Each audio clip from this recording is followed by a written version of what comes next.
Bom, no meu celular já é 8h10, né? Então eu acho que a gente já pode começar. O que vocês acham? Pode ser?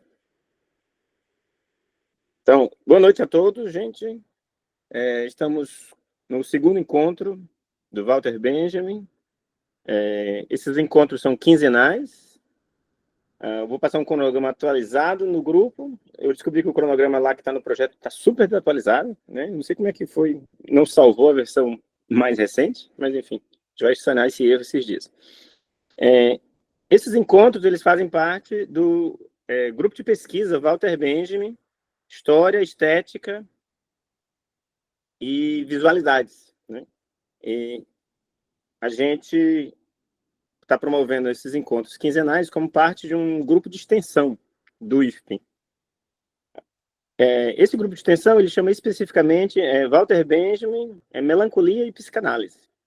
A gente vai sempre tentar relacionar os textos, né, com esses dois eixos centrais, né, que é justamente a melancolia, que eu trabalhei ainda no meu mestrado, lá em 2005, né, quando eu analisei o cinema do Walter Hugo Cury, e a psicanálise, né, que era um interesse bastante vivo por Benjamin e para os frankfurtianos. Então, os textos dele sempre pincelam alguns conceitos de psicanálise, embora de uma forma muito heterodoxa, como era típico do Benjamin, né? O Benjamin sempre era um leitor muito peculiar dos textos. E a gente escolheu para hoje dois textos que são dois textos seminais do Benjamin.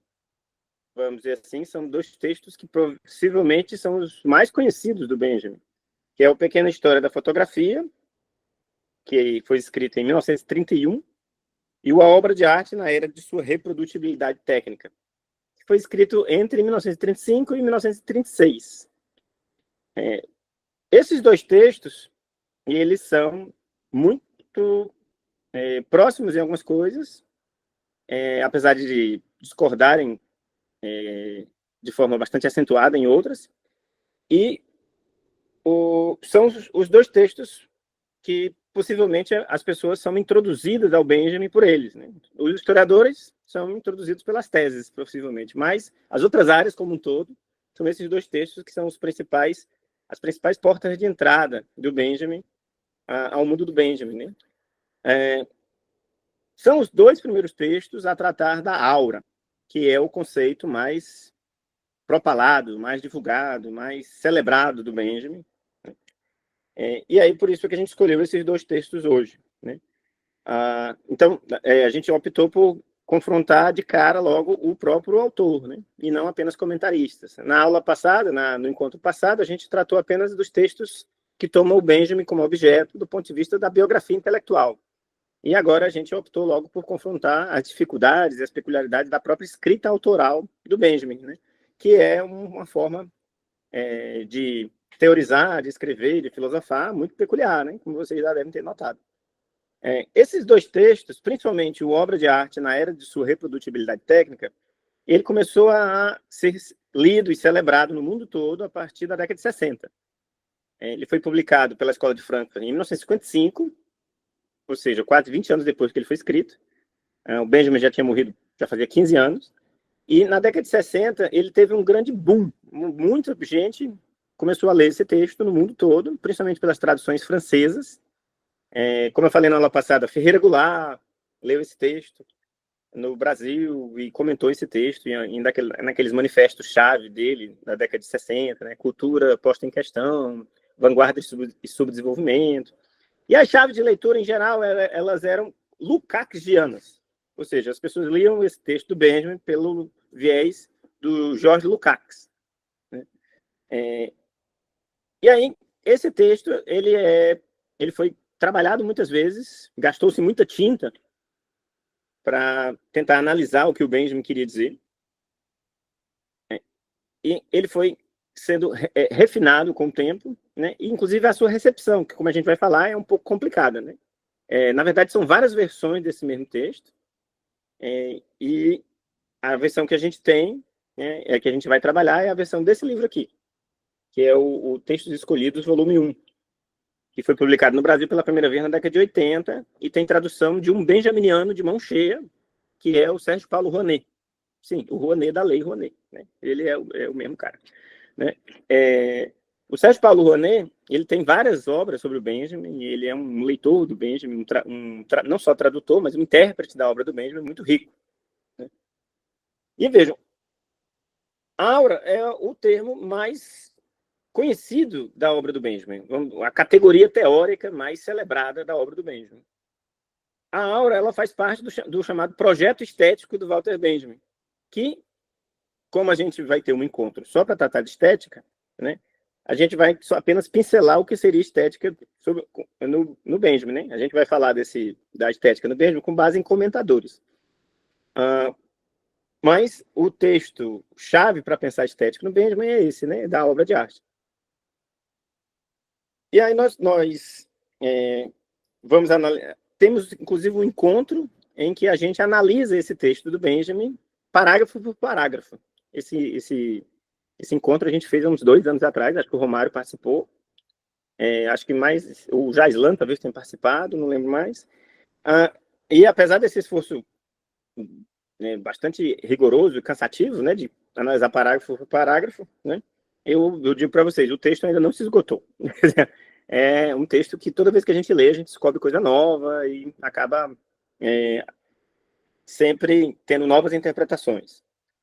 Inclusive, esse encontro que a gente fez parágrafo por parágrafo está gravado, né? E aí eu vou divulgar o link para vocês se eu encontrar ele naquela loucura que é o meu Google Drive, né? Mas hoje a gente vai tentar fazer uma coisa mais ampla, né? Vai tentar fazer uma coisa mais panorâmica, tentando analisar os 2 textos em conjunto.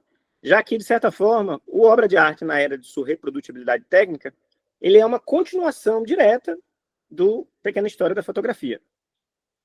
Embora, como vocês vão ver, como a gente vai falar, eles têm muita relação, mas também tem algumas diferenças cruciais, né? 5 anos se passaram entre um texto e outro. 4 anos e meio. E a vida do Benjamin mudou muito nesses 5 anos. Como a gente falou na aula passada, quando a gente falou da biografia dele, a gente pode dizer que esses 5 anos foram um mundo de experiências para ele e as ideias dele sobre o que ele estava escrevendo possivelmente mudaram, né? As próprias condições sociais de produção dos textos do Benjamin mudaram, né? Então, os textos acabam diferindo em ponto-chave, né? Como a gente vai ver. E a gente sempre vai tentar também pincelar os eixos temáticos, né, principais na nossa proposta aqui, né? Que é a melancolia e a psicanálise, que uma leitura superficial dos 2 textos já deixa entender que esses 2 termos têm muito a ver com o que o Benjamin propõe, né? Então, ó, o Pequena História da Fotografia ele foi escrito no momento mais confortável do ponto de vista material da vida do Benjamin. O texto é de 1931 e o Benjamin tinha sofrido um grande baque financeiro, né? O Benjamin era muito pobre, né? Ele vinha de uma família rica, mas o pai faliu, o pai nunca quis sustentar ele nunca quis assumir algum emprego minimamente prático, né? Ele falhou na vida acadêmica, foi chumbado na banca de doutorado, enfim, ele teve uma vida muito atribulada, né? E ele ganhava a vida como jornalista freelancer, publicando ensaios, críticas literárias em revistas esparsas, e naquele momento era o momento mais estável financeiramente do Benjamin. Por quê? Ele tinha acabado de se separar da Dora, tinha sido um baque tremendo em termos financeiros, porque o acordo nupcial acabou punindo bastante o Benjamin, né, e retirando, né, o que ele não tinha. Mas ele já estava em vias de se recuperar, ele tinha um pequeno apartamento com as coleções de brinquedos e de livros raros que ele guardava, e ele chamava esse apartamento de mini fábrica de ensaios. E aí, nesse cenário relativamente favorável, ele trabalhava também na rádio, onde ele ganhava um soldo pequeno, mas era a única coisa estável que ele tinha, e ele recebia o dinheiro dos artigos que ele enviava para diversas revistas. E aí ele escreveu a Pequena História da Fotografia. Então eram condições, assim, até certo ponto, modestas, mas exequíveis, né? Só que 4 anos depois, 5 anos depois, tudo tinha mudado. A Gestapo apreendeu o apartamento do Benjamin com todas as suas obras, quando o nazismo subiu ao poder, ele perdeu a posição dele no rádio, em 1933, e ele se exilou em Paris, onde ele vivia em condições paupérrimas. Ele vivia mudando de apartamento, vivia em quartos de empregada, em apartamentos irrisórios, modestos. Então, e ele vivia em 1935, na época que ele escreveu a obra de arte na era de sua reprodutibilidade técnica, principalmente de uma bolsa muito pequena que ele ganhava da Escola de Frankfurt. Naquele momento, a Escola de Frankfurt estava toda refugiada nos Estados Unidos, em Nova York, e o Adorno e o Horkheimer mandavam uma bolsa para o Benjamin, exilado em Paris. Essa bolsa era muito pequena, e o Benjamin mal conseguiu sobreviver com ela. E aí, para o Instituto de Frankfurt, é que o Benjamin escreveu esse texto. E a escrita desse texto é um caos. Por quê? Porque a primeira versão do texto é recusada pelos frankfurtianos. O Adorno e o Horkheimer não aceitam a primeira redação desse texto e exigem cortes severos. E chegam até a ameaçar cortar o estipêndio, a bolsa do Benjamin, caso ele não fizesse as alterações necessárias. Essa primeira versão do texto, que é chamada de Urtext pelos especialistas, ela esteve ausente no mercado editorial mundial durante décadas e décadas. Recentemente, ela foi publicada no Brasil nesse livro aqui pela LPM. Então, a gente não vai trabalhar essa versão, mas eu recomendo a vocês ler essa versão e confrontar com essa do Rouenet. Elas são versões muito diferentes e dá uma ideia de quanto o Benjamin teve que sacrificar para que o texto fosse publicado. E, na verdade, a briga com esse texto não parou por aqui. O Benjamin fez as modificações necessárias, mandou para o Adorno e o Horkheimer. O Adorno e o Horkheimer não aceitaram ainda a segunda versão, fizeram cortes sem autorização do Benjamin e publicaram uma terceira versão. Essa terceira versão é a primeira versão que foi publicada no Brasil ainda em 1968. Nesse livro aqui, A Ideia do Cinema. Esse livro ele foi organizado pelo poeta José Lino Grunewald, que era um poeta concretista e crítico de cinema, e leitor de Merleau-Ponty, um cara interessantíssimo. E ele organizou esse livro como uma coletânea de textos sobre teoria de cinema. E o Benjamin está lá como se fosse um teórico do cinema, E veja, é a primeira vez em que o texto do Benjamin foi publicado no Brasil. E foi logo esse texto, como eu disse para vocês, é o texto mais celebrado. O Grunewald, ele publica a terceira versão, que é a versão mutilada pelo Adorno e pelo Horkheimer. O Rouenet, ele publica a segunda versão. E aí, na nota de rodapé, logo no início, vocês podem notar que o Rouenet diz que é a primeira, mas não é. O Rouenet estava enganado. A primeira é essa, para vocês verem a confusão. E aí, recentemente, a Contraponto publicou uma quarta versão desse texto, que seria a versão mais bem elaborada, mais, vamos dizer assim, autorizada pelo Benjamin, que está nesse livro aqui. A gente não vai trabalhar nem nessas versões alternativas, a gente vai trabalhar a versão que é mais conhecida no Brasil mesmo. E um dia a gente vai ter um encontro e talvez a gente possa falar das diferentes ideias dessas outras versões que obrigatoriamente foram cortadas nessa versão mais conhecida, que foi a autorizada pela Escola de Frankfurt. Então, por que esse texto era tão polêmico? Por que esse texto era tão perturbador? Porque ele teve que ter tantas intervenções e tantas tentativas de censura. O potencial desse texto era imenso. Talvez Adorno e Horkheimer tenham percebido isso, mas o texto, para o Adorno, ele contrariava alguns princípios do pensamento marxista hegeliano, que ele professava. Então, por isso, ele foi muito rigoroso com o Benjamin. Há uma carta, a troca de cartas entre os dois, e aí o Adorno é muito rigoroso com o Benjamin. Mas o potencial desse texto era tão grande que, sem divulgação nenhuma, sem nenhum tipo de estímulo editorial, vamos dizer assim, o texto rolou boca a boca em uma década, da década de 55 até 65, e ele acabou se tornando uma espécie de fenômeno editorial espontâneo, principalmente na França, e acabou rodando todo mundo em versões francesas e em traduções. Logo foi traduzido para o inglês nos Estados Unidos, traduzido para o português no Brasil, né? E para o espanhol. E, portanto, o texto acabou ganhando uma vida que deu fama ao Benjamin. E aí o Benjamin, depois descobriram que o Benjamin também trabalhava literatura, também trabalhava surrealismo, também trabalhava história, mas isso foi posterior. A primeira coisa mesmo foi esse texto, né? A obra de arte na era de sua reprodutibilidade técnica, né? Que só o título já é um tour de force, né? E quais seriam as marcas básicas desse texto, né? Quais seriam as marcas contextuais que primeiramente a gente poderia apontar para entender melhor esse texto? Primeiro, esse texto ele é uma reação ao fascismo. Benjamin deixa isso muito claro. E os frankfurtianos como um todo tinham essa proposta. Qual? Achava-se que a filosofia tinha deixado de lado a técnica, a mídia e os dispositivos, né, os aparelhos. E por isso, ao não tratar como objeto que realmente merecesse uma atenção especial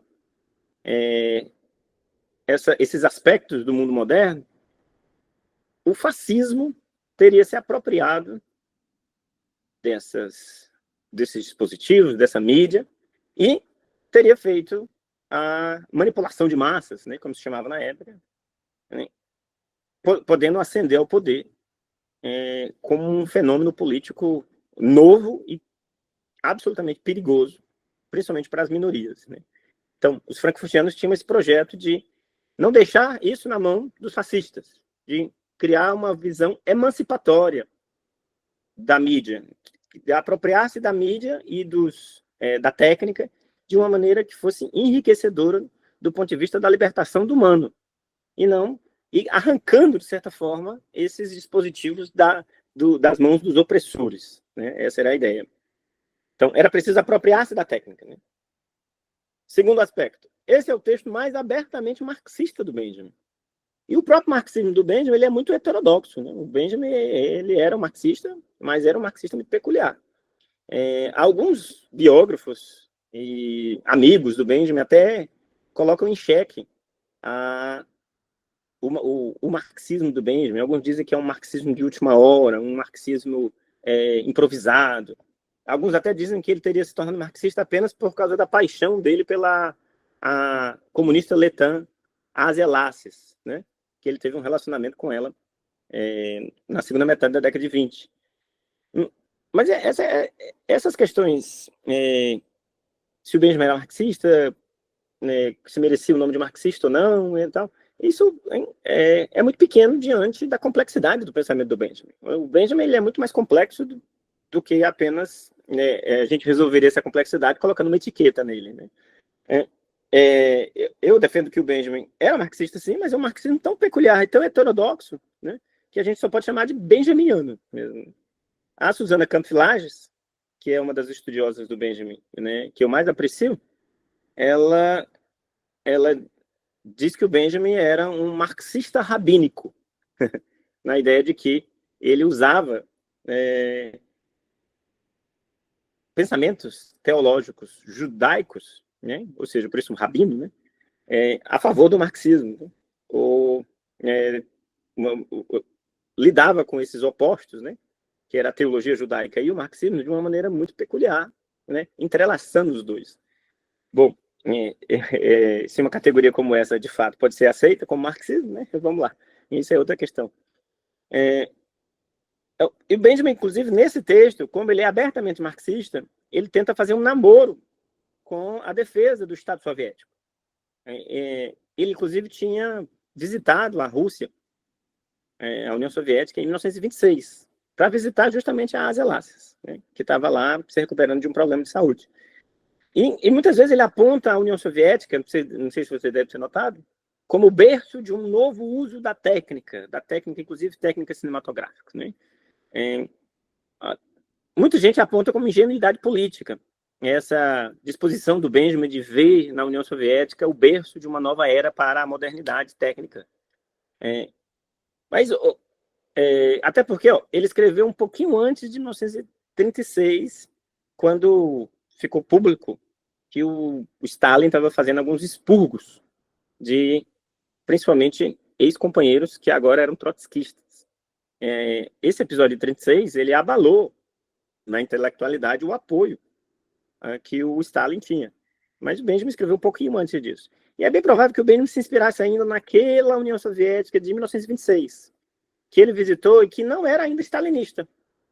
A União Soviética de 1926 ela estava na transição entre o Stalin, né, que assumiu a partir de então, e o Lenin, que tinha morrido alguns anos antes, né, e ainda estava naquele período de escolher o próximo premier. O Trotsky, inclusive, era candidato ainda. Mas, enfim, se isso é ingenuidade política ou não, mas o Benjamin aponta vários momentos que na União Soviética a técnica teria um outro uso, né? Um uso mais rico, um uso mais emancipado, um uso mais humano. Né?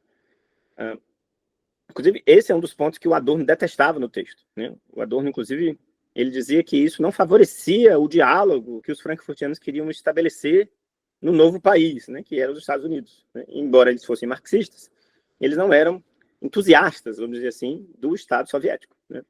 Bom,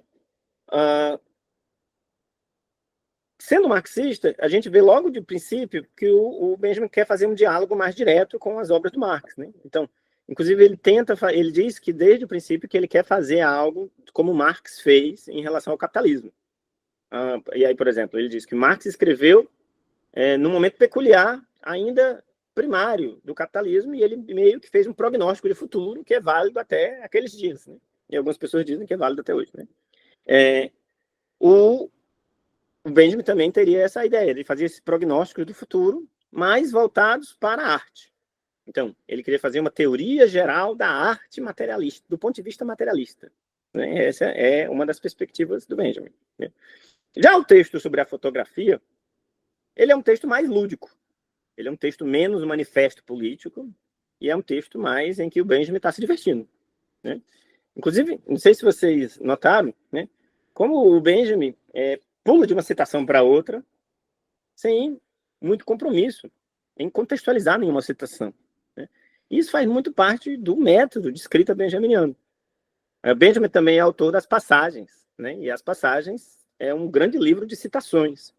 E, por mais que as passagens não estejam finalizadas, né? É um livro inacabado, Benjamin morreu antes de finalizar, mas a gente percebe até no programa das passagens que o Benjamin tinha essa perspectiva de construir um texto filosófico através de citações de diversos autores, referências de diversos autores. Ele pegava um trecho aqui, um trecho ali, recontextualizava, né? Refuncionalizava, usando o termo do Brecht, essas citações, e transformava o pensamento de outro no pensamento dele, através de uma técnica chamada montagem. Né? O princípio construtivo. E é interessante que experiências da montagem eram muito comuns na vanguarda daquele período. A vanguarda moderna. Né? Inclusive, Ulisses foi publicado na década de 20, a Virginia Woolf começava a escrever. Ebbe Warburg, o historiador da arte, que se voltava para o Renascimento, também, né, trabalhava, de certa forma, com a ideia de montagem. Então, a montagem era um tropo discursivo muito comum na modernidade do período. E o Benjamin era um grande admirador dessas vanguardas, e há uma influência severa, há um diálogo severo do Benjamin com essas vanguardas, né, do início do século XX. Benjamin está sempre falando do dadaísmo, do surrealismo, que ele admirava bastante. Né? Então, o texto da fotografia é um grande flerte com o surrealismo e com o dadaísmo. Então, inclusive, são vários parágrafos, longuíssimos às vezes, que não tem cadeamento causal. Se vocês notarem, se vocês pegarem os parágrafos do Pequena História da Fotografia e mudarem de ordem, eles não têm cadeia causal. Então, é uma experiência quase literária mesmo. Né? Não é um ensaio filosófico do ponto de vista tradicional. Ele não tem um aspecto tratadístico. Ele é um conjunto de aforismos. Então, Benjamin, no estilo nietzschiano, né, ele trabalha com frases, com aforismos. Né? E esses pequenos blocos de pensamento são a base para entender o Benjamin. Muitas vezes, os textos do Benjamin são extremamente confusos se a gente tentar lê-los de maneira linear. Então, o Pequena História da Fotografia, se ele for lido de maneira linear, você fica confuso com a quantidade de ideias. Né? Porque cada bloco de pensamento é como se tivesse vida própria. E esse é muito o estilo benjaminiano em vários textos. Né? O texto do Obra de Arte na Era de Sua Reprodutibilidade Técnica também não está isento disso. Ele também tem um aspecto fragmentário, né? Um aspecto aforismático. E, embora ele se proponha mais a ser uma coisa linear, mas mesmo assim ainda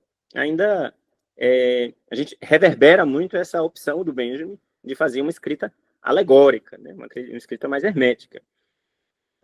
Então, a lógica do Pequena História da Fotografia é a lógica do fragmento e do aforismo.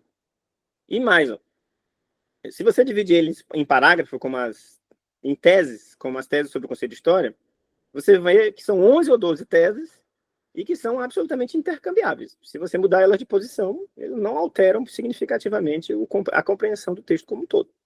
Né? Então, é uma coisa... o Benjamin ele tinha aí o ponto de vista de que a filosofia e o conhecimento só se renovam se eles tiverem também uma forma revolucionária. Né? Então, é uma coisa meio Mayakovsky. Né?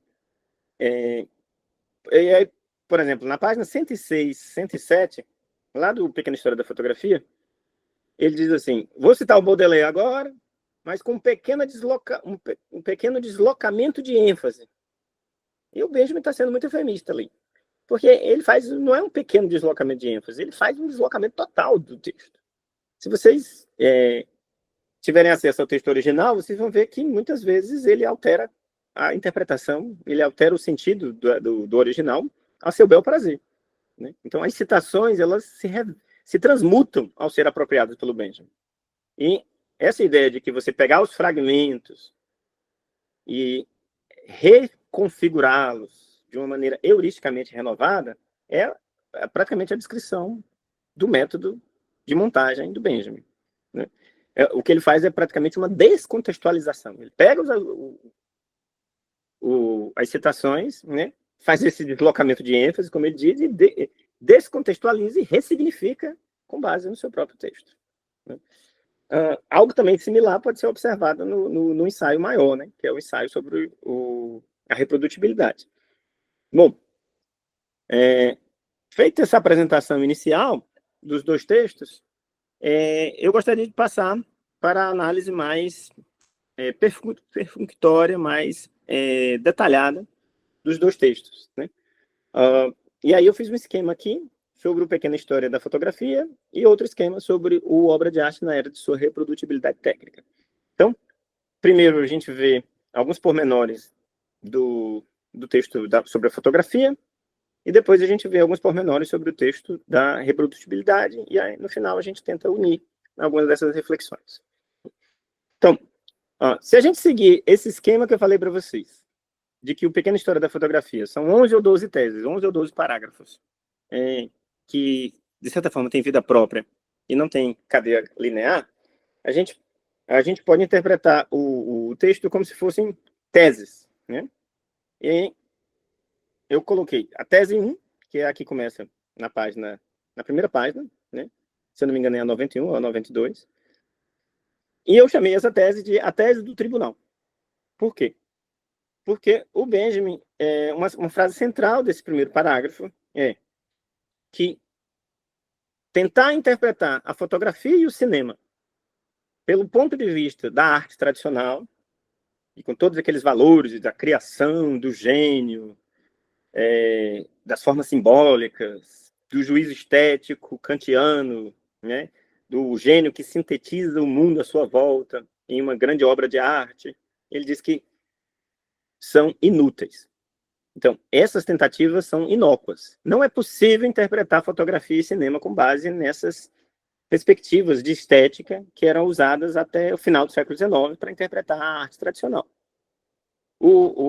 E aí o Benjamin tem uma frase que é reveladora, né? Por isso que eu chamo essa tese a tese do tribunal. Ele diz: querem julgar fotografia e cinema no mesmo tribunal que essas artes derrubaram.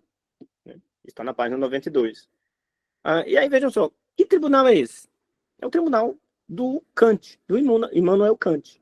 O Kant tinha uma concepção de arte em que ele dizia que a arte deve ser contemplada de maneira desinteressada, né? De maneira fria. E que o grande gênio, a grande mente por trás da obra, era aquela que conseguia sintetizar, né, o mundo à sua volta em uma grande obra de arte. E o Benjamin vai dizer, esse conceito de arte, que ele chama inclusive de conceito filisteu de arte, né, não serve para a fotografia e o cinema. Principalmente porque tem uma concepção tão ideal e abstrata do que é a arte, que acabam não considerando a parte técnica que é necessária para produzir uma obra de arte. E fotografia e cinema são duas artes tão revolucionárias que se afastaram completamente de algum tipo de leitura mais abstrata e idealista da obra de arte. Então, é impossível considerar essas duas artes e não considerá-las do ponto de vista técnico. Por isso, né, que os juízos kantianos seriam absolutamente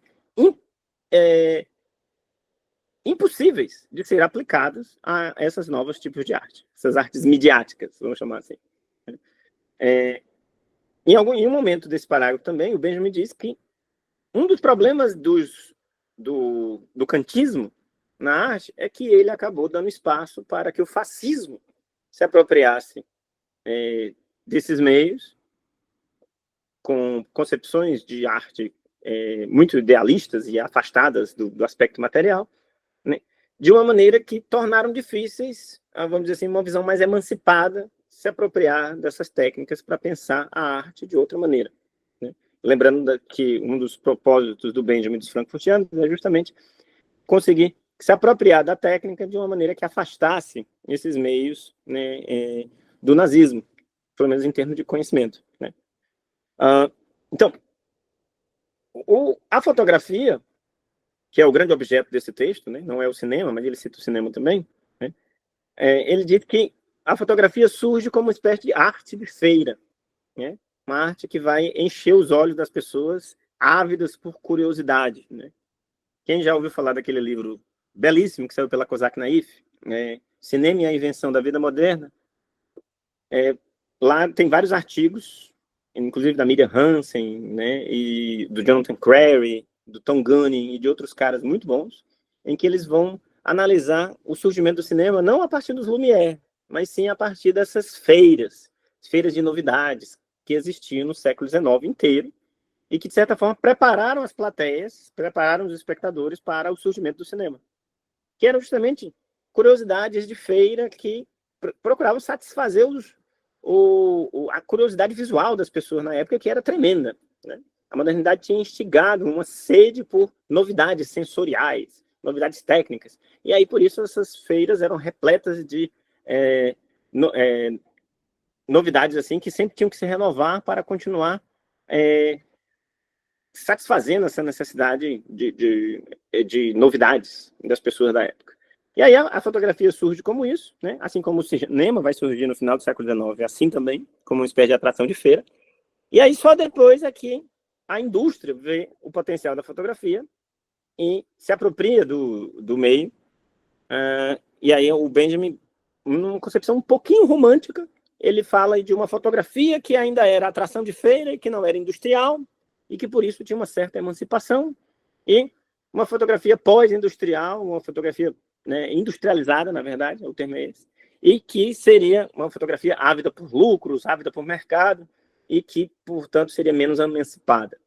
Sim, a gente pode notar um pouco desse romantismo benjaminiano nesse parágrafo. Né? Bom, a segunda tese, o segundo parágrafo, é o que eu chamei de subjetividade diante da foto, né? Que está na página 93. Ele vai falar nesse parágrafo, principalmente, de que a fotografia foi o primeiro meio que contemplou as massas como objeto de arte. E aí, olha só, as massas eram grandes novidades sociológicas no século XIX. Inclusive, vários autores, como Edgar Allan Poe, o próprio Charles Baudelaire, eles vão trabalhar a massa como essa grande novidade. O que era a massa? Olha, nas saídas de fábrica e nas entradas de fábrica, milhares de pessoas se amontoavam nas ruas, se acotovelando, e essa era uma novidade social tremenda, que eram as multidões. A metrópole urbana, ela cria algo que até então não existia, né? Que era justamente a convivência de vários anônimos que não tinham nada em comum, a não ser estar vivendo na mesma cidade e convivendo com as mesmas com as mesmas fábricas, os mesmos mídias, as mesmas publicidades. Então, essa massa anônima, né, é o cenário social, vamos dizer assim, em que a fotografia vai se encontrar. E mais, a fotografia ela vai ser a primeira arte das massas. Ela vai ser a primeira arte a tomar a massa como objeto e a, de certa forma, encontrar-se em casa, em meio à massa. As massas, gente, eram vistas de forma muito negativa pelos escritores. O próprio Baudelaire ele tem passagens muito negativas sobre essas multidões de operários, essas multidões, essa corvéia anônima, como ele chamava. O Edgar Allan Poe tem um texto super negativo sobre as massas, né? E o Benjamin vai dizer justamente o seguinte, né, que né, essas massas são importantíssimas para pensar o mundo tal qual ele era na década de 30 do século XX, quando ele escreveu esse texto. E a gente pode dizer que o texto do Benjamin ele é muito atual em termos de prognóstico, né? Por quê? Porque as massas, gente, ainda são fundamentais para entender o mundo, né? É só pensar na multiplicação exponencializada dos likes e das mensagens instantâneas em mundos de redes sociais, de WhatsApp, de Instagram, né? Então, esse diagnóstico de que as massas são fundamentais para pensar um mundo socialmente renovado na época do capitalismo industrial, ainda é um diagnóstico bastante relevante, né? E vejam a novidade do Benjamin, né?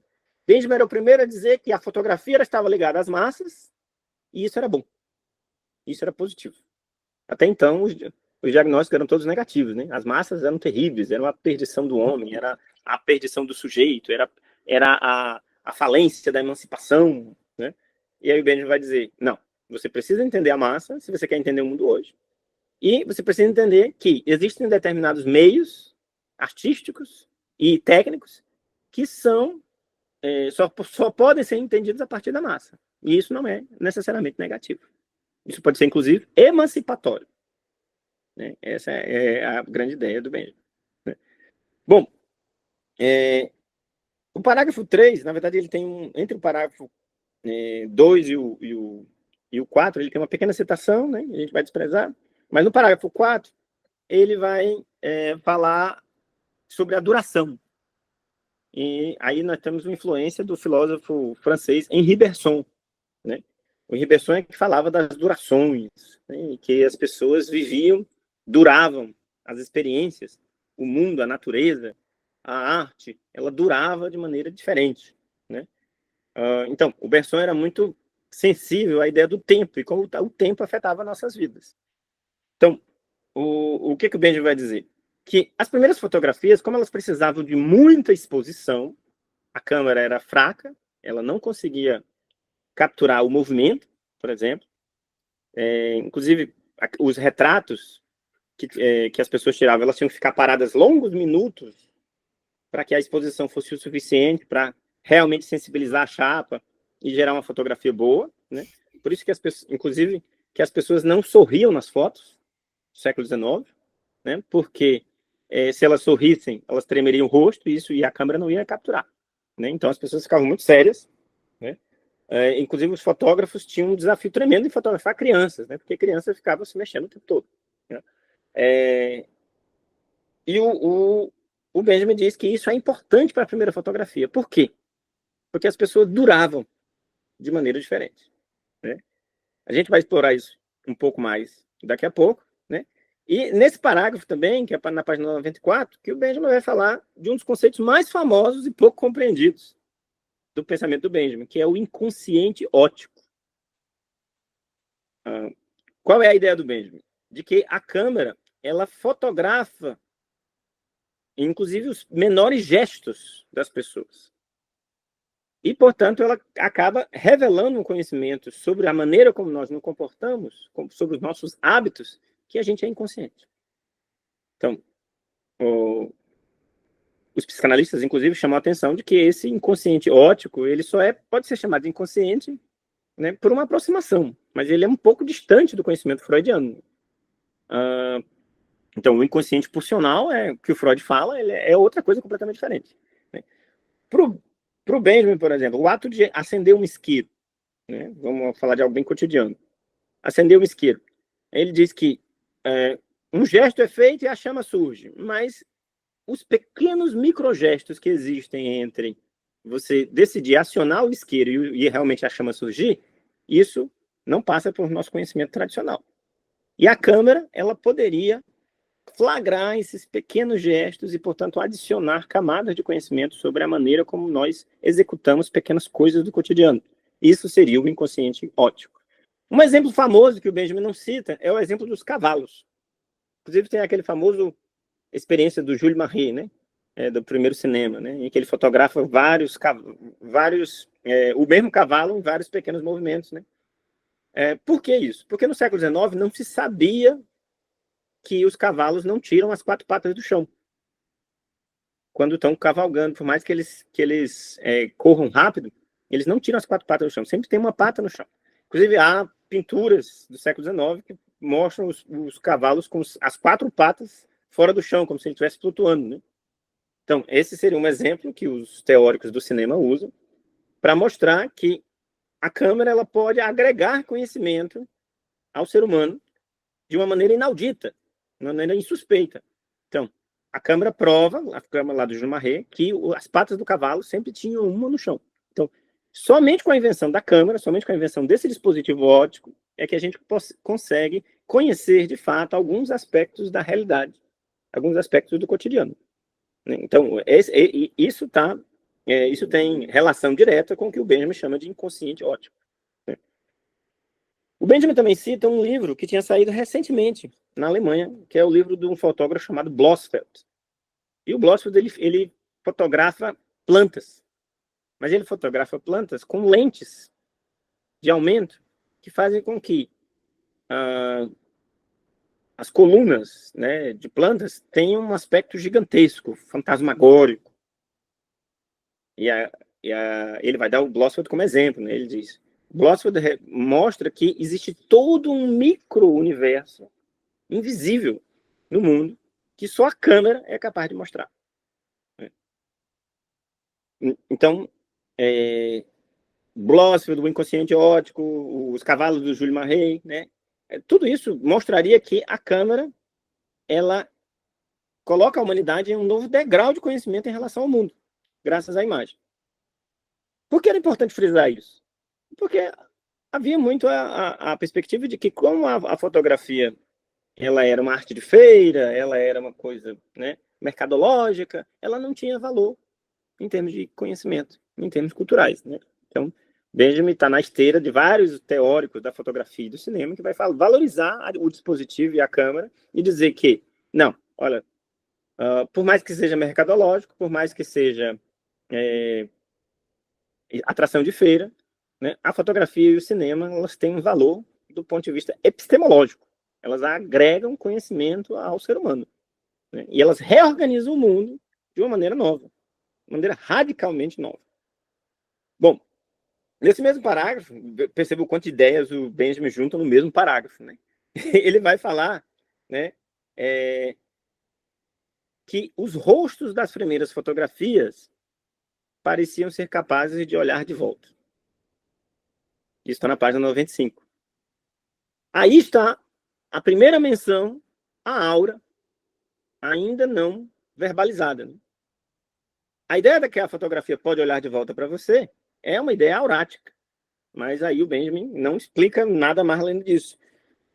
Ele deixa entender que isso tem a ver com a duração no sentido bersoniano. Né?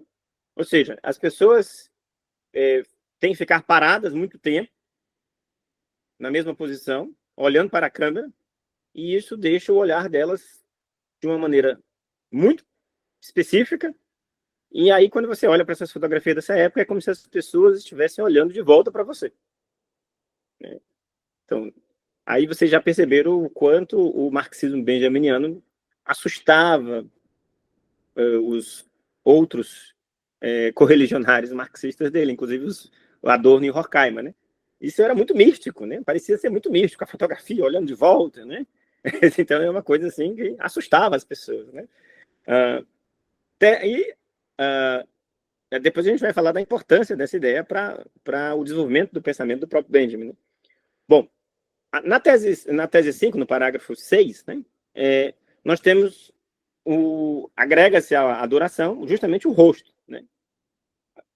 Então, a ideia de que a fotografia dava um destaque ao rosto que até então era impossível, né?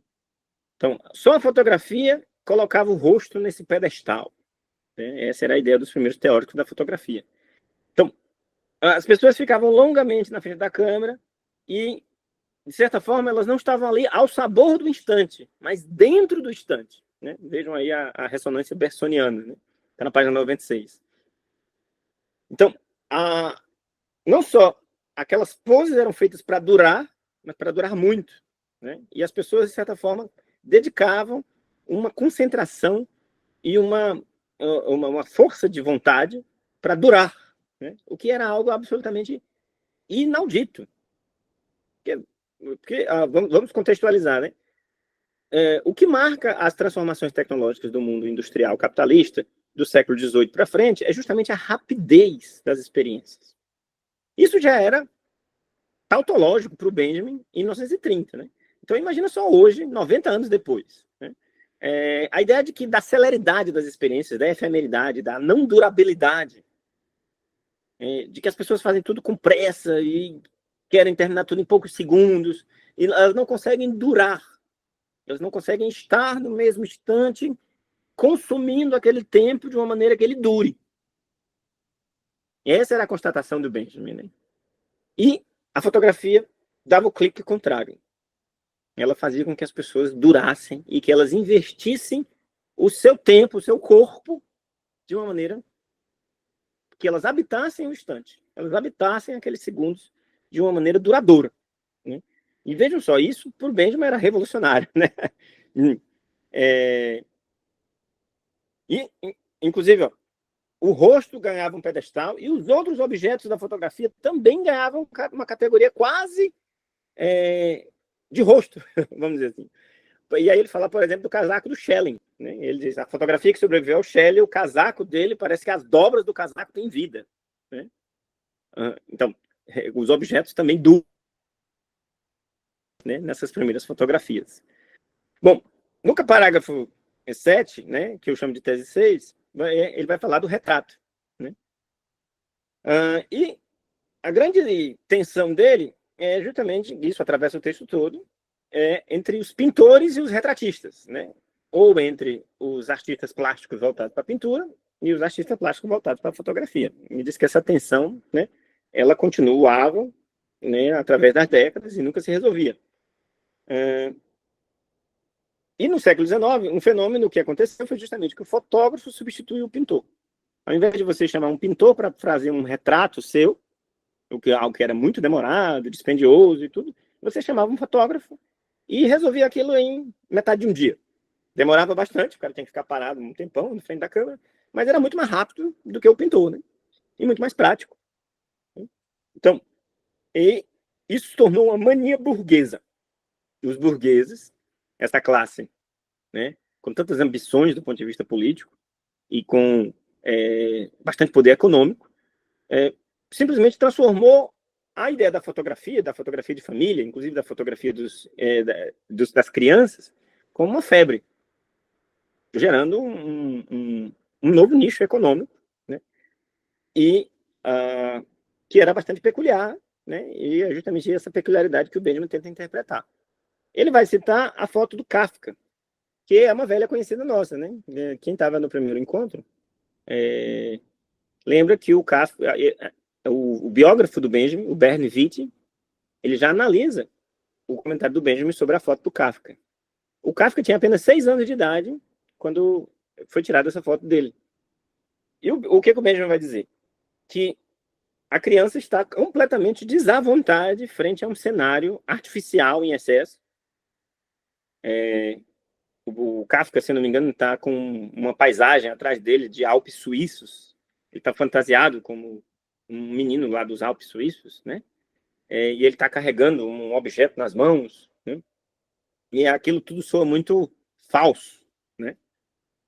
Inclusive, em outros textos, o Benjamin vai usar o conceito de fantasmagoria para falar desse excesso desses objetos excessivamente falsos, né? Que rodeiam as pessoas, principalmente nas casas da burguesia. Né? E aí ele vai falar do quanto o Kafka tem um olhar triste nessa foto. Então, ele diz que os olhos estão tão tristes quanto a paisagem ao redor. Benjamin era fascinado por essa ideia de que a fotografia captura o sentimento da pessoa, né? Captura a tristeza, captura a melancolia, né? E em outro momento do texto ele vai falar, né, por exemplo, de uma fotografia em que ele sabia que as pessoas da fotografia tinham se suicidado. E o Benjamin era um grande fascinado pelo suicídio, né? E ele diz: é impossível não tentar ver a centelha do acaso nos olhos daquelas pessoas olhando para o horizonte. Ou seja, é impossível não ver o futuro dentro da própria fotografia. A morte daquelas pessoas dentro daquela fotografia. Né? O que é algo que é mórbido, né?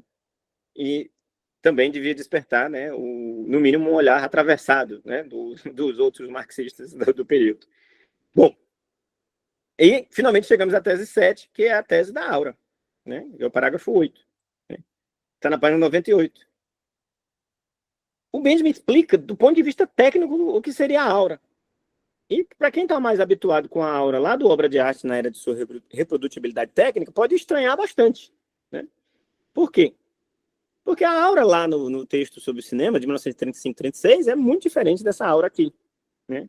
O que o Benjamin diz? Ele diz que havia um problema técnico na primeira substância química que revelava as fotos. E aí, ele designa tecnicamente essa substância como fluorescência única do mesotinto, como está na página 99.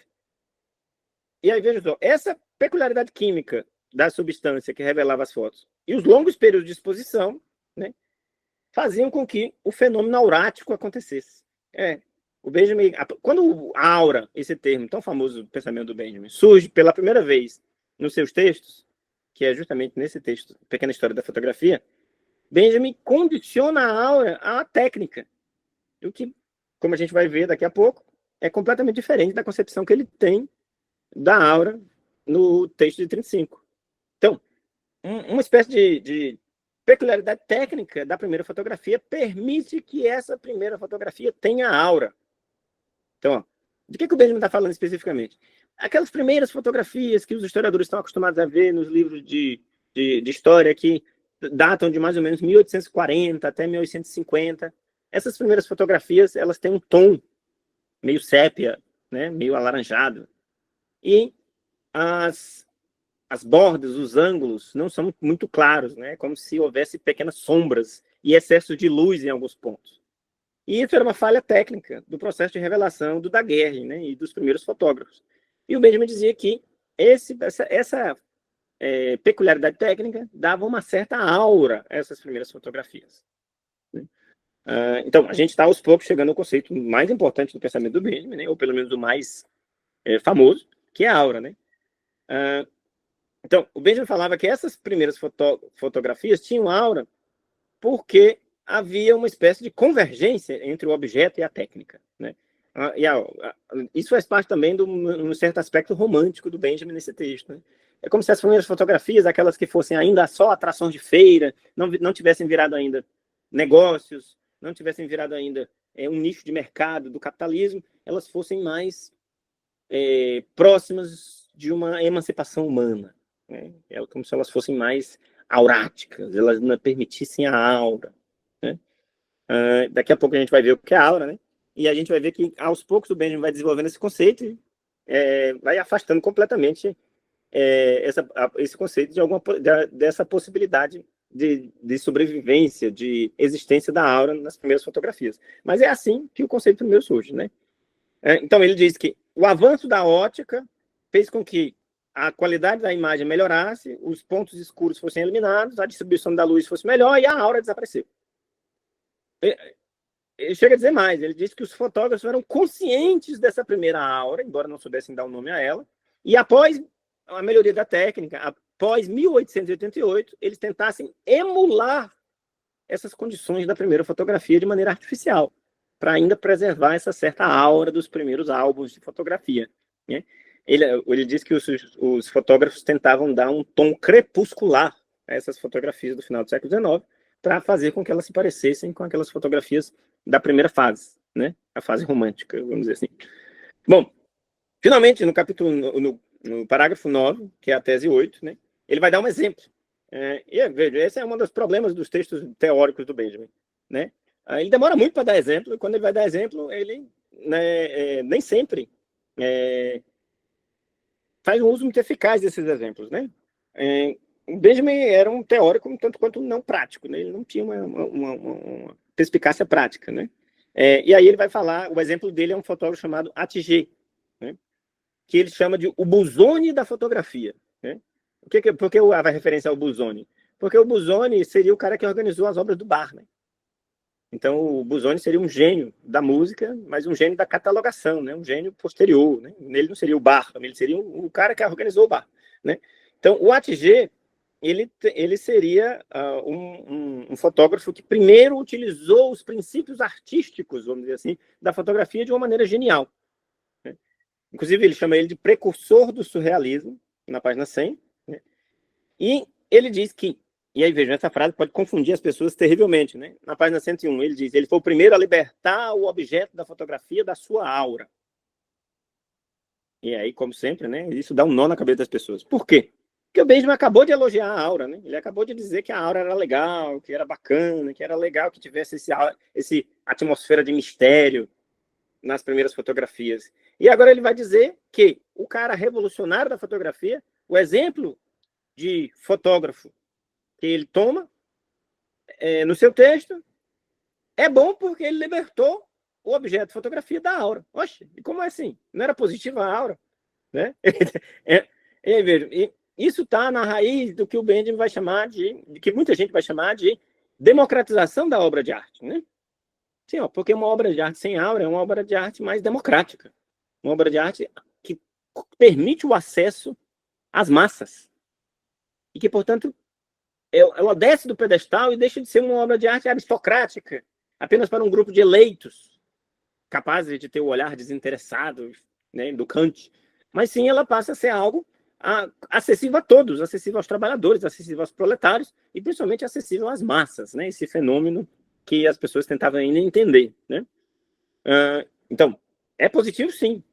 Não ter aura é o que capacita a obra de arte a ser acessível a todos, né? Esse é um primeiro postulado sobre a aura que a gente pode dizer, né? Embora com o tempo a gente vai refinar esse postulado à medida que a gente for avançando na compreensão do texto. Inclusive, ó, ele usa um termo divertidíssimo, né? Ele diz que o Atget suga a aura da realidade como a bomba suga a alga de um navio que afunda, né? Que coisa louca, né? Então, as fotografias do Atget eram sem aura, né? Aí, ó, na página 101, inclusive eu queria ler, né? Ele vai fazer um parágrafo que é exatamente igual àquele que ele vai usar lá na obra de arte da era de sua reprodutibilidade técnica, o que mostra o quanto o método de escrita do Benjamin era peculiar, né? Ele usava fragmentos de textos dele e dos outros em vários textos. Inclusive, ele repetia os fragmentos, né? Então, ele vai usar esse mesmo parágrafo da página 101 lá na frente, lá 5 anos depois, no obra de arte na era de sua reprodutibilidade técnica, né? E aí, ó, a página 101, né, quando ele diz assim, em suma, o que é aura? Né? E ele vai começar, né, se eu disser para vocês que eu não estou conseguindo ler porque eu estou sem óculos. Meu óculos de leitura ficou lá no carro, né? Mas eu vou tentar aqui. Eu acho que vocês localizaram aí, né? Então, aqui na página 101. Em suma, o que é aura? É uma figura singular composta de elementos espaciais e temporais. A aparição única de uma coisa distante, por mais próxima que ela esteja. Observar em repouso uma tarde de verão, uma cadeia de montanhas no horizonte, ou um galho que projeta uma sombra sobre nós, até que o instante ou a hora participe da manifestação, significa respirar a aura dessa montanha, desse galho. E aí vem a virada, né? Mas fazer as coisas se aproximarem de nós, ou antes, das massas, é uma tendência tão apaixonada do homem contemporâneo quanto a superação do caráter único das coisas, em cada situação, através da sua reprodução. E aí, veja, aqui está a base do texto da reprodutibilidade técnica, né? Trocando em miúdos, né? A aura seria algo relacionado à natureza, né? A contemplação da natureza. Então, ele diz, né? Você olha para a montanha, olha para um galho, então você respira a aura. Mas a reprodução técnica, promovida pelo capitalismo, faz com que a aura desapareça das coisas. E aí precisamos lembrar de um teórico falecido recentemente, Frederick Jameson. É um teórico americano, marxista, e ele diz que, concordando com Benjamin, né, ele fala que as massas no capitalismo elas têm uma necessidade tremenda de se aproximarem demasiado das coisas, quebrar as mediações. Não há mediações, tudo tem que estar excessivamente próximo. E se isso já era verdade no Benjamin analógico, no mundo analógico, né, em que você tinha que pelo menos levantar e trocar o disco, né, do gramofone, imagina só hoje, com os streams, com o Spotify, né? Você não precisa simplesmente nem levantar da cadeira para continuar ouvindo música e mudar o disco, né? Mudar a música o tempo todo, né? E tal, né?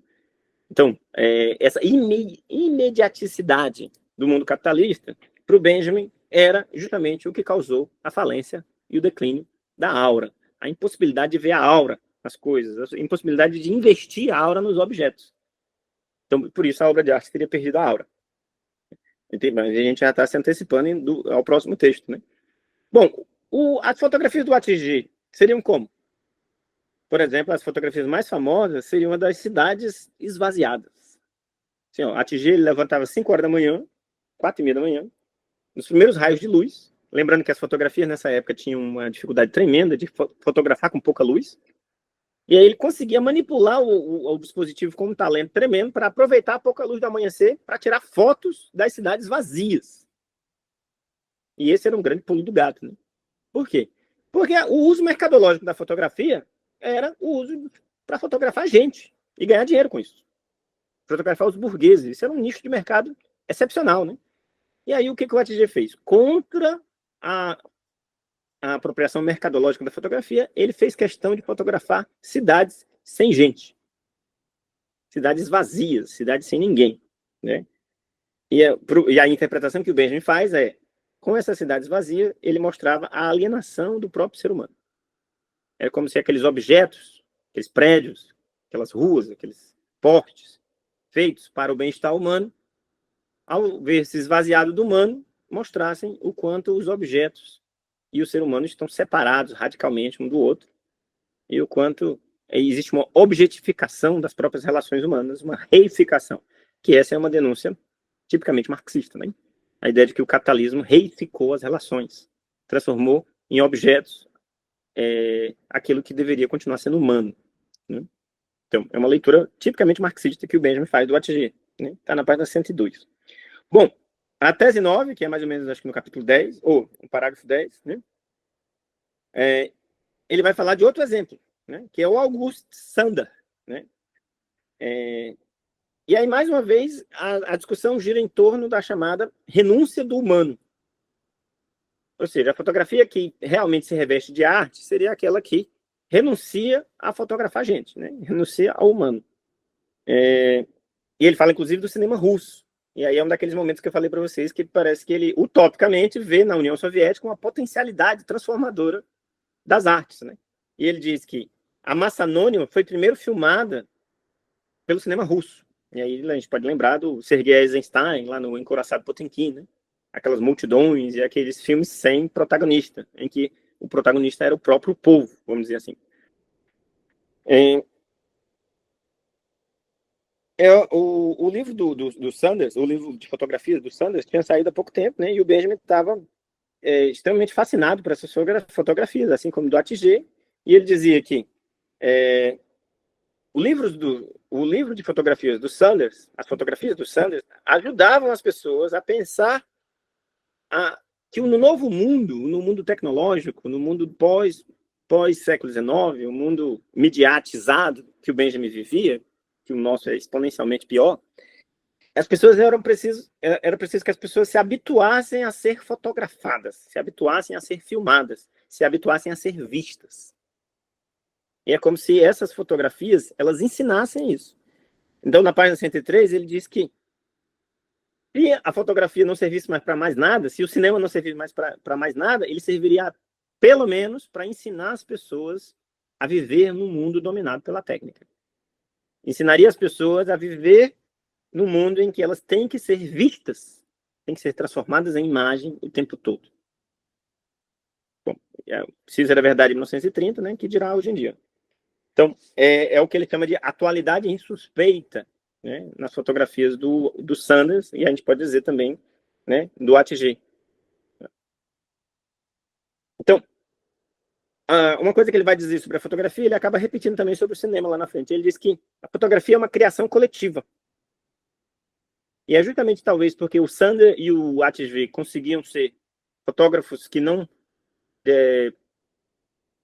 impunham demais a sua própria personalidade à fotografia, é que talvez eles conseguissem ser excelentes artistas do meio. Né? Então, elas não são individuais. As fotografias são artes coletivas. A mesma coisa ele vai dizer do cinema lá na frente. Né? Inclusive, ele diz, a fotografia foi tão revolucionária que todas as outras artes passam a ser consumidas pela fotografia. Por exemplo, a obra de arte Leonardo da Vinci, né? A obra de arte do Michelangelo, a escultura do Michelangelo, do Davi de Michelangelo, as paisagens diversas, vamos supor, as paisagens holandesas lá do século XVII, todas são consumidas pela fotografia. Né? E até os prédios, né? Até a arquitetura passa a ser consumida pela fotografia. E a fotografia cumpre esse propósito, que é justamente permitir a aproximação e a imediaticidade das experiências. Né? É preciso diminuir as obras de arte para que elas possam caber na fotografia, ser transportadas por esse dispositivo, né? E poder fazer parte de nós de maneira íntima, de nós, as massas, né? Vamos dizer assim. Então, finalmente, a tese 11, que é o parágrafo 12, né? Eu chamei de tensão, arte versus fotografia. Então, a grande tensão, que vai estar na chave do outro texto, né, é justamente o dilema entre obra de arte e fotografia. Né? Ou seja, a obra de arte transformada em fotografia. Né? E aí ele vai, nesse parágrafo, ele cita duas grandes autoridades, né, das artes na época, né, que é o Moholy Nagy, que é um vanguardista, se eu não me engano, húngaro, que teve várias frases famosas sobre a fotografia, inclusive aquela que diz que no futuro o analfabeto não vai ser aquele que não souber ler, mas sim aquele que não souber fotografar. Né? Essa frase é do Moholy Nagy. E o Tzara, que é um dadaísta. Né? Então, o parágrafo inteiro praticamente são duas grandes citações. Né? E os dois, o Moholy Nagy e o Tzara, servem justamente para dizer que a arte da fotografia ela tem um poder transformador. Então, ele cita até, o Tzara cita o poder de um relampejar. Né? E lembrando que para o Benjamin, essas ideias de relampejar, de iluminação, elas são, heuristicamente, do ponto de vista do conhecimento, revolucionárias. Né? E a fotografia como arte é justamente um terreno perigoso, né, que vale a pena, né, explorar, vamos dizer assim. E aí, finalmente, a tese 13, ele vai falar da fotografia liberta, fotografia emancipada. O que seria a fotografia emancipada? Ela seria a fotografia liberta da fisionomia, porque ela não precisa representar ninguém, liberta da política, porque ela não precisa ter fins políticos, e liberta da ciência, porque ela não precisa ser reconhecimento do ponto de vista mais instrumental. Né? Então, que fotografia seria essa idealizada pelo Benjamin, na página 105? Né? Seria uma fotografia criadora, uma fotografia que trabalha como montagem. E para o Benjamin, o pensamento dele como um todo, a ideia da montagem é uma ideia libertadora. O conhecimento por montagem é um conhecimento transformador, revolucionário. E também ele vai citar o Brecht, né? Lembrando que o Brecht era amigo íntimo do Benjamin. O Benjamin passava férias na casa do Brecht, né? E eles jogavam xadrez, né? O dia inteiro. E aí ele vai citar o Brecht e vai falar de uma refuncionalização da fotografia. Conhecendo o Brecht, né? E conhecendo aquele livro do Didier Huberman sobre o Brecht, né? Quando as imagens tomam posição. E também o livro do Jameson, né? O método Brecht, né? Como é que a gente pode interpretar essa passagem do Benjamin, né? Que está na página 106. Benjamin vai dizer, com base no Brecht, que a fotografia permite que você reconfigure o seu entendimento sobre o mundo, libertando o mundo da sua reificação. Essa é a ideia. Então, essa ideia de refuncionalização, ela é uma ideia tipicamente brechiana, né? Que, justamente, nas peças do Brecht, na dramaturgia do Brecht, ele queria justamente que o espectador, o frequentador do teatro, se conscientizasse da artificialidade do seu mundo e que se conscientizasse de que era preciso alterar radicalmente esse mundo, superar essa reificação que o capitalismo transforma as pessoas em objetos, né? Então, e aí ele vai citar o Baudelaire, né, que eu citei para vocês lá em cima, dizendo que tinha que deslocar um pouco a ênfase do Baudelaire, porque o Baudelaire, na verdade, detesta a fotografia. E aí o Benjamin, tentando fazer esse texto, que tenta iluminar a fotografia de um modo mais positivo, ele pega um trecho do Baudelaire, que é absolutamente negativo, e tenta reconfigurá-lo para que ele soe positivo, né? Inclusive, o Baudelaire diz que a fotografia é a arte das multidões, e ela é tão burra quanto a própria multidão é, né? Então, o Baudelaire é terrível com a fotografia, né? Mas o Benjamin usa para tentar justamente transformar essa citação em outra coisa, né? E aí, finalmente, na tese 13, né, o Benjamin vai falar do choque e da autenticidade. A fotografia, ela é transformadora, ela é esse artifício, esse meio contra a reificação humana quando ela é choque, quando ela é escândalo, né? E o choque, ele tem um papel fundamental no pensamento do Benjamin como um todo, né? E mais ainda, o Benjamin vai dizer que é preciso que nós usemos as palavras para descrever as fotografias. E isso parece um exercício, assim, ingênuo, pueril, né? Eu vou descrever uma fotografia, o que isso vai me ajudar? Mas o que os teóricos dizem, não só baseados em Benjamin, mas baseados em outras ideias, que quando você descreve uma imagem, em realidade você tem que lutar para transformar um meio em outro. E isso sim, isso é libertador do ponto de vista do conhecimento. A primeira coisa que um analista de imagem faz é justamente tentar descrever em palavras uma imagem. E à medida que quanto mais ele faz isso, mais ele percebe que é um processo complicado, né? Os estudiosos chamam esse processo de equífrase, né, que é justamente a descrição de uma imagem. E o Benjamin diz, as imagens precisam de legenda. Sim, mas a legenda, ela não é algo inútil, que vai só repetir o que a imagem está dizendo. Ela, na verdade, vai ter um aspecto criador, né? E aí ele cita o Moholy-Nagy, né? Ele diz, analfabeto não é aquele que não sabe tirar a imagem. É aquele que tira a imagem, mas não consegue botar uma legenda nela, né? E ele encerra o texto dessa forma, né? Então, vejam, que coisa, que texto adoravelmente insano, né? Esse texto da Pequena História da Fotografia, né? Então, é uma pérola, né? São só 14 parágrafos, né? 13, na verdade, se a gente considerar que uma citação curtinha é um pedaço de outro parágrafo, né? E são cerca de 20 páginas, e o Benjamin condensa uma quantidade gigante de ideias que deixa a gente completamente baratinado, né? Sem a menor perspectiva de linearidade no pensamento, sem a menor perspectiva tratadística, né? E é um texto, né, que é fundador dos estudos de fotografia, né? O Romário colocou, mais complexo que uma tese de 500 páginas. Conhecendo algumas teses até, né? Que não são realmente nada complexas, né? Esse texto realmente deixa você ao mesmo tempo encantado e chocado com a hermeticidade. Como é que pode um texto ser tão hermético em tão poucos parágrafos, né? Em tão poucas linhas, né? Bom, e vamos chegar, né, inclusive está tardíssimo já, vamos chegar ao segundo texto, né, que é a obra de arte na era de sua reprodutibilidade técnica, né? Eu não fico me sentindo tão culpado de não explorar tanto esse segundo texto, porque esse texto é o texto mais batido do Benjamin, né? É onde vocês vão encontrar de forma mais fácil, em qualquer lugar, de interpretações sobre ele. E a gente também vai ter chance de retomar ele muitas vezes, né? Quando a gente vai falar de estética, né? E, de certa forma, ele é um texto abre portas, né, do Benjamin. Então, a gente vai retomar ele muitas vezes. Bom, eu dividi também ele em tópicos, né? Porque, como eu disse para vocês, não dá para ir parágrafo por parágrafo, como eu já fiz, porque isso tomou, naquela época, mais de 2 horas, né? Então, eu tentei dividir ele em zonas, em seções, né? A primeira sessão que eu dividi foi a sessão cirurgião e o mágico, né? Que é uma imagem que o Benjamin cria em determinado momento do texto, né?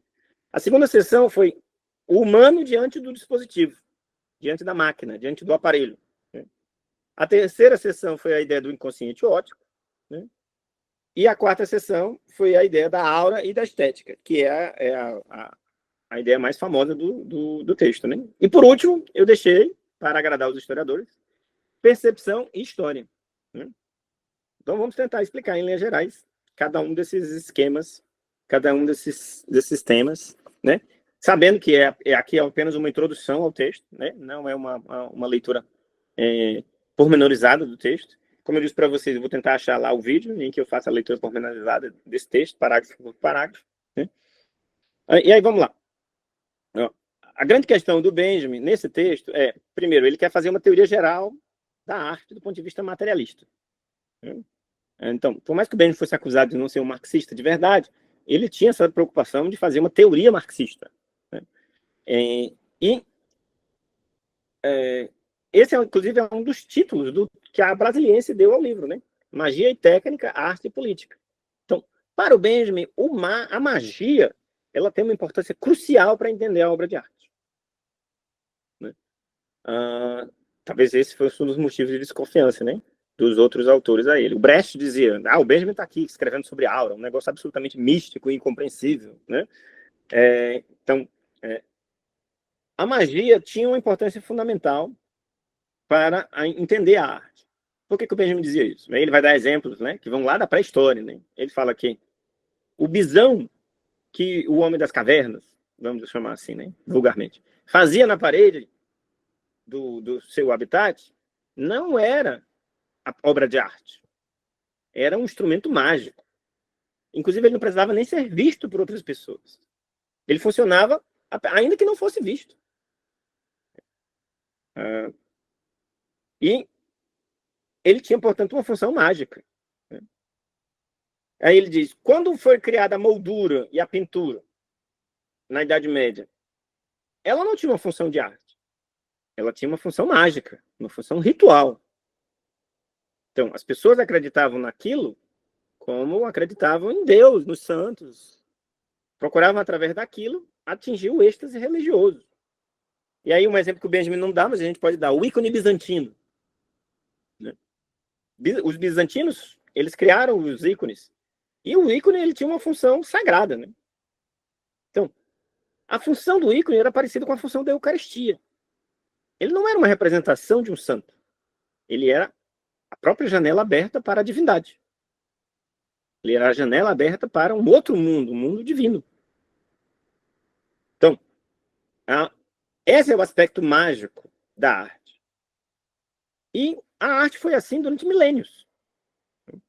Inclusive, ele cita os gregos, né, e diz assim, olha, os gregos queriam criar algo eterno, porque eles não sabiam reproduzir as coisas, né? Aí o Adorno detestou essa parte, disse que você está fazendo elucubrações históricas absolutamente banais, né?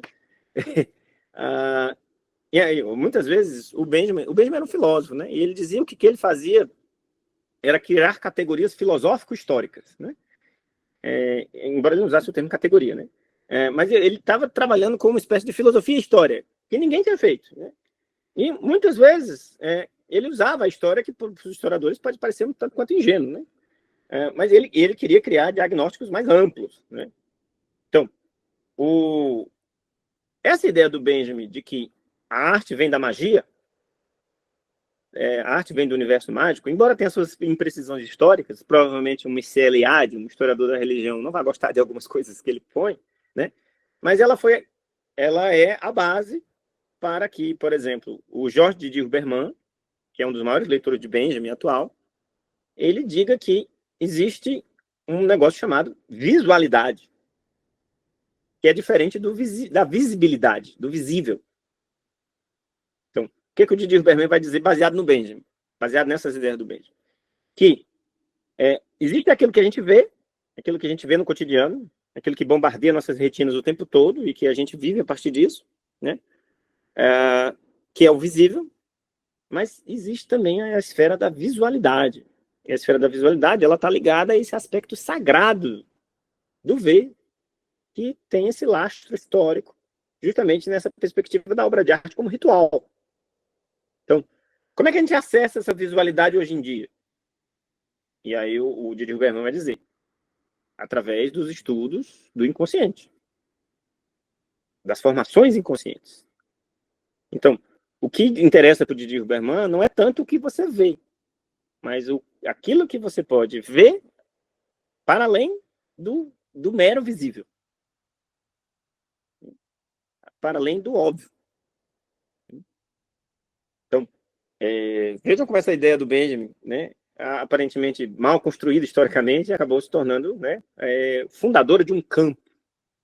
E é muito essa perspectiva desse texto, gente. Esse texto ele é um texto fundamental para a filosofia do século XX.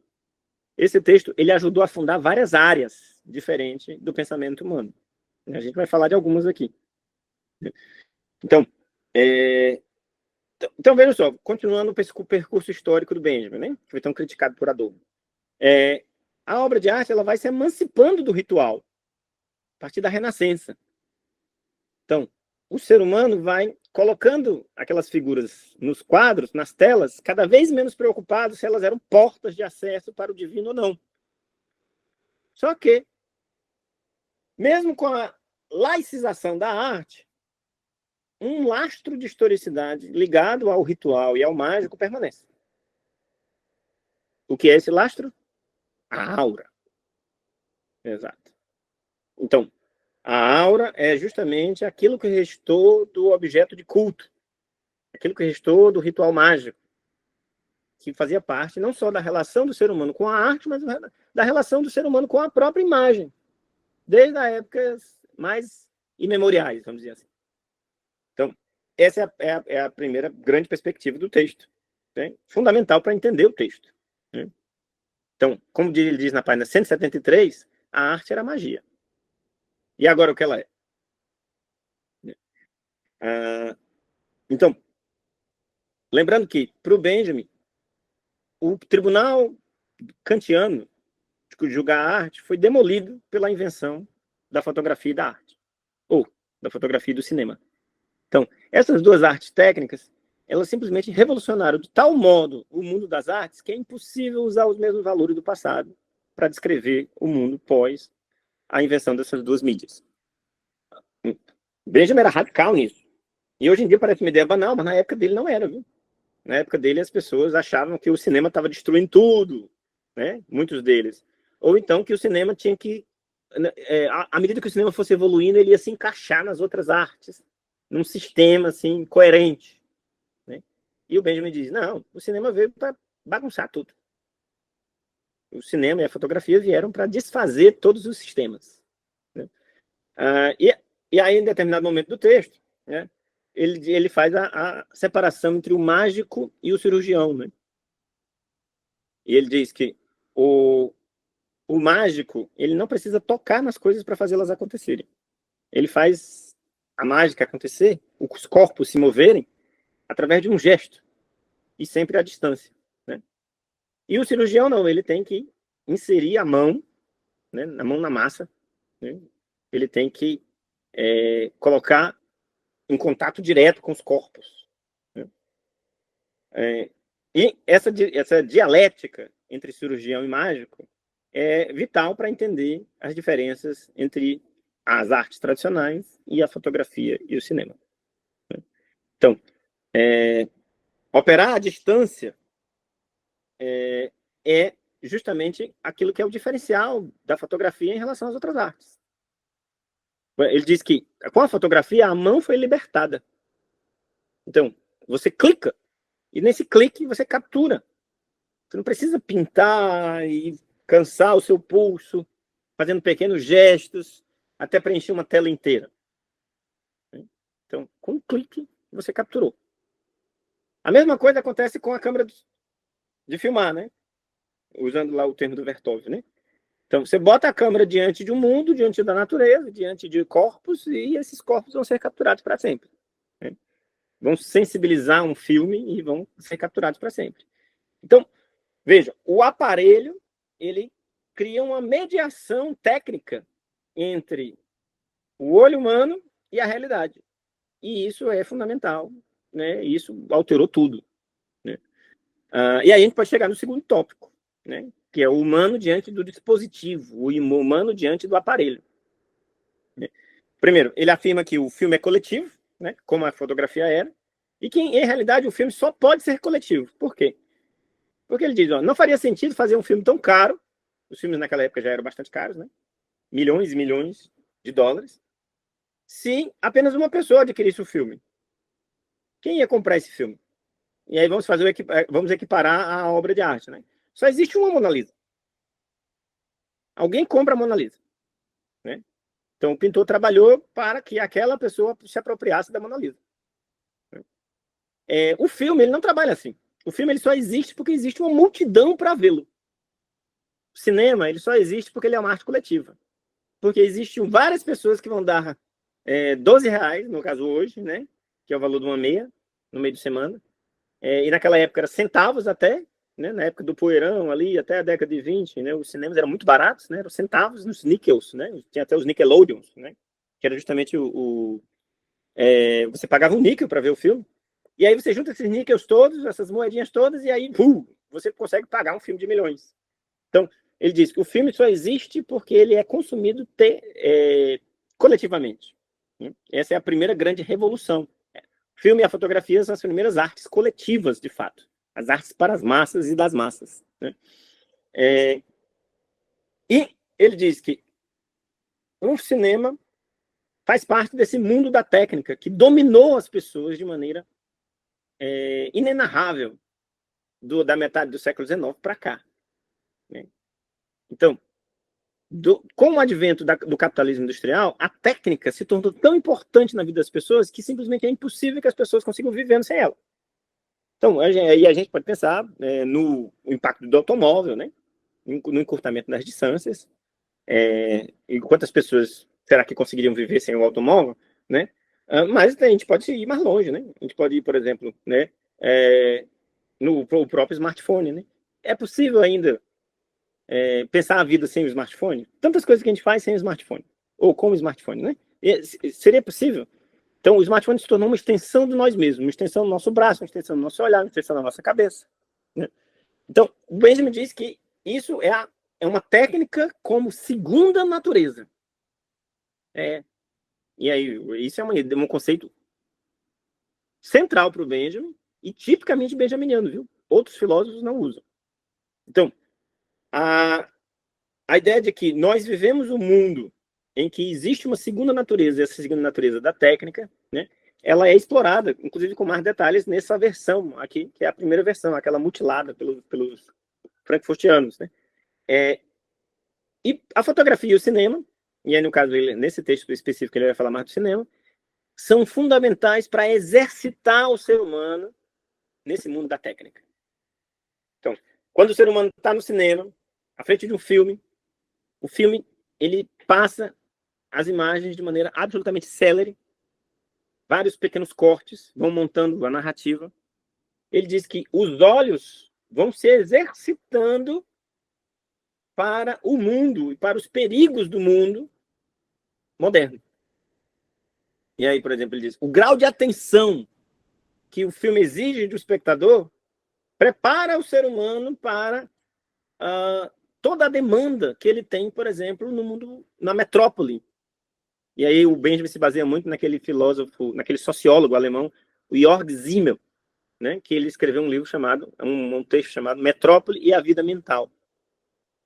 Nesse Metrópole e a Vida Mental, o que o Simmel vai dizer? Que o ser humano é exposto na metrópole moderna a um conjunto de estímulos que simplesmente era inédito. Por exemplo, o sujeito num bonde, sendo guiado para um trajeto, mesmo que curto, ele olha pela janela e ele vê uma série de pessoas, uma série de acontecimentos, uma série de anônimos, que simplesmente, num mundo pré-moderno, seria absolutamente impossível.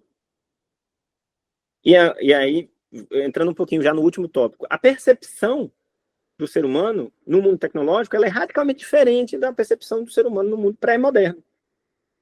E aí o Benjamin diz, fotografia e o cinema são fundamentais para treinar as pessoas a viver nesse mundo de excesso de estímulos, nesse mundo que simplesmente parece que nós vivemos bombardeados o tempo todo por choques, né, por novidades, né, e muitas vezes respondemos de modo automatizado, como se a gente fosse autômato a esse mundo, sem se questionar sobre as contradições, né, e o quanto absurdo esse mundo é, né, na perspectiva pré-moderna, vamos dizer assim, né, em que as pessoas viviam em locais afastados, viam pouquíssimas pessoas durante a vida, conheciam o nome e a procedência da maioria das pessoas que encontravam pela rua, né, e assim vai.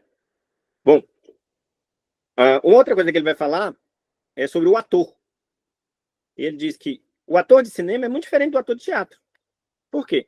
Porque o ator de teatro, ele aprende um texto e ele vai executar esse texto num proscênio, num ambiente bem definido, onde o espectador ele pode ver não só o ator atuando, mas ele pode ver também o truque. É só ele levantar o rosto, né, e ele vê os bastidores, né? E aí, portanto, isso geraria uma forma de atuação completamente diferente do cinema. Ele vai dizer, o cinema ele trabalha por montagem, então o ator ele simplesmente não precisa incorporar um personagem o tempo todo. Inclusive até mesmo atitudes do ator que não são atuações de fato, ele cita até um susto, né? O Benjamin tinha uma obsessão por esse negócio de choque, né? O susto, o escândalo, lembra? Que ele falou na fotografia. Ele diz, se o ator, o personagem precisa tomar um susto, o cineasta pode assustar o ator e filmar, e pegar aquele susto como se fosse do personagem, né? E aí ele diz, isso gera algo completamente diferente na maneira como o ator se relaciona com o mundo. E ele diz, o ator ele não precisa incorporar o personagem, ele basta ser o personagem diante da câmera, né? E ele diz, o ator de cinema ele é um protótipo do nossa existência no mundo, nossa existência como seres modernos, né? Ou seja, o ator de cinema ele tem que viver aprendendo a atuar, a existir diante dos aparelhos, diante dos dispositivos. E o que a gente faz o tempo todo? E isso eu digo, nós hoje, de 2024, se não viver diante dos aparelhos o tempo todo. Né? Então, eu estou aqui na frente de uma tela de computador, falando com uma tela de computador. Né? Eu supondo que online vocês estão recebendo a minha imagem. Né? Então, vejam só o absurdo, né? Vamos dizer assim, disso. Né? O tempo todo eu estou com o celular e, ao mesmo tempo que eu estou olhando para ele, ele está olhando para mim, né? E, de certa forma, esse aparelho, ele guia a minha existência diária. Então, o Benjamin diz, o ator de cinema, ele é o protótipo da nossa relação com o mundo. Nós temos que atuar de forma econômica e, ao mesmo tempo, viável, execuível diante do aparelho. E ali até diz, né? Quando o ator vence, quando ele consegue fazer uma atuação excepcional, típica do cinema, diante do aparelho, ele vence em nome de todos nós. Né? Então, e aí podemos partir para a parte 3, né? Que é justamente a parte do inconsciente óptico. Então, esse raciocínio a gente já fez aqui, né? Inclusive, a frase que ele usa para falar do inconsciente óptico é muito similar à que ele usou lá na Pequena História da Fotografia. Mais uma vez, o Benjamin repete o parágrafo, né? E o que ele vai dizer? Que, assim como o inconsciente pulsional do Freud, existe todo um mundo de segredos, de detalhes, de filigranas que se escondem no nosso cotidiano e que a gente não tem acesso. E a câmera do cinema e da fotografia são aqueles dispositivos que vão permitir que a gente acesse esse mundo desconhecido. E ele chama isso de inconsciente óptico, o inconsciente do olhar. Então, existe uma série de gestos que a gente faz que são habituais e que simplesmente a gente não entende como eles funcionam. E só a câmera é que vai permitir que a gente entenda esse mundo misterioso. Só a câmera é que vai permitir que a gente entenda esse mundo de mistério. Benjamin também diz que quando o ser humano vai para o cinema, quando o espectador está diante do filme, ele age como um sonhador acordado. E isso é fundamental para que a gente possa treinar nosso inconsciente diante da psicose das massas, né?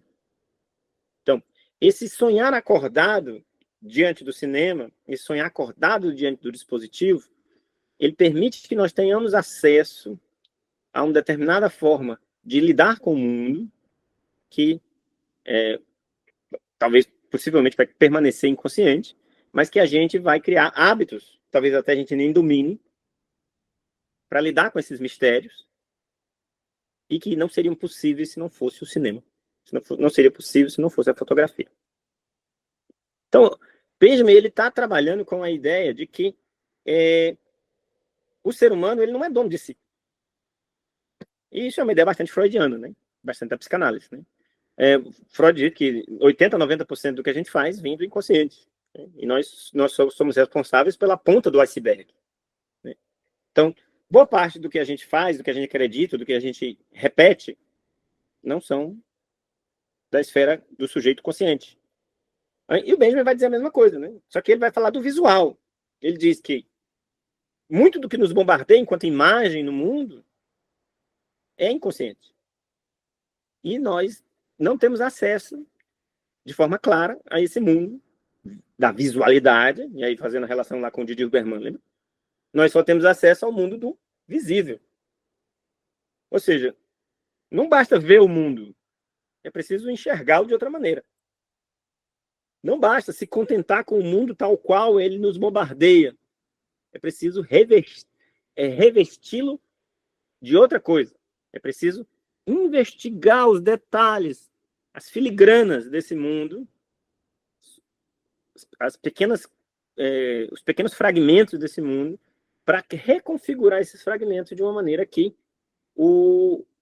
ele ilumine o todo de outra maneira. Então, essa é a ideia básica do inconsciente óptico. Finalmente, vamos chegar na parte 4, que é a parte da aura e da estética. Então, veja, como eu expliquei para vocês, a aura é um lastro de historicidade. Né? A aura, ela está até o século XVIII, XIX, na obra de arte. Por quê?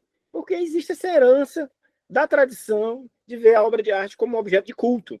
Então, a aura está lá. E aí, o que acontece no século XIX? Daguerreótipo, né? O Daguerre inventa a fotografia. Antes, são inventadas técnicas de impressão baseadas em técnicas como litografura, xilografura e tal, mas muito mais avançadas do que isso, que permitem você fazer a reprodução idêntica de uma obra de arte. E aí, por exemplo, todo mundo pode ter uma Mona Lisa em casa a partir de então. E aí, o que o Benjamin diz? A obra de arte anterior, ela tinha o aqui e agora. Ou seja, se você estava diante da Mona Lisa, se você estava diante da Capela Sistina, se você estava diante da Santa Ceia, do Leonardo, você sabia que estava diante de algo único, que não tinha em outro lugar do mundo. Agora, todo mundo pode ter uma Mona Lisa em casa e colocar no jantar, e na mesa de jantar, e jantar e comer um ovo cozido olhando para aquilo todo dia. Qual é o impacto disso na percepção? Essa é a pergunta do Benjamin.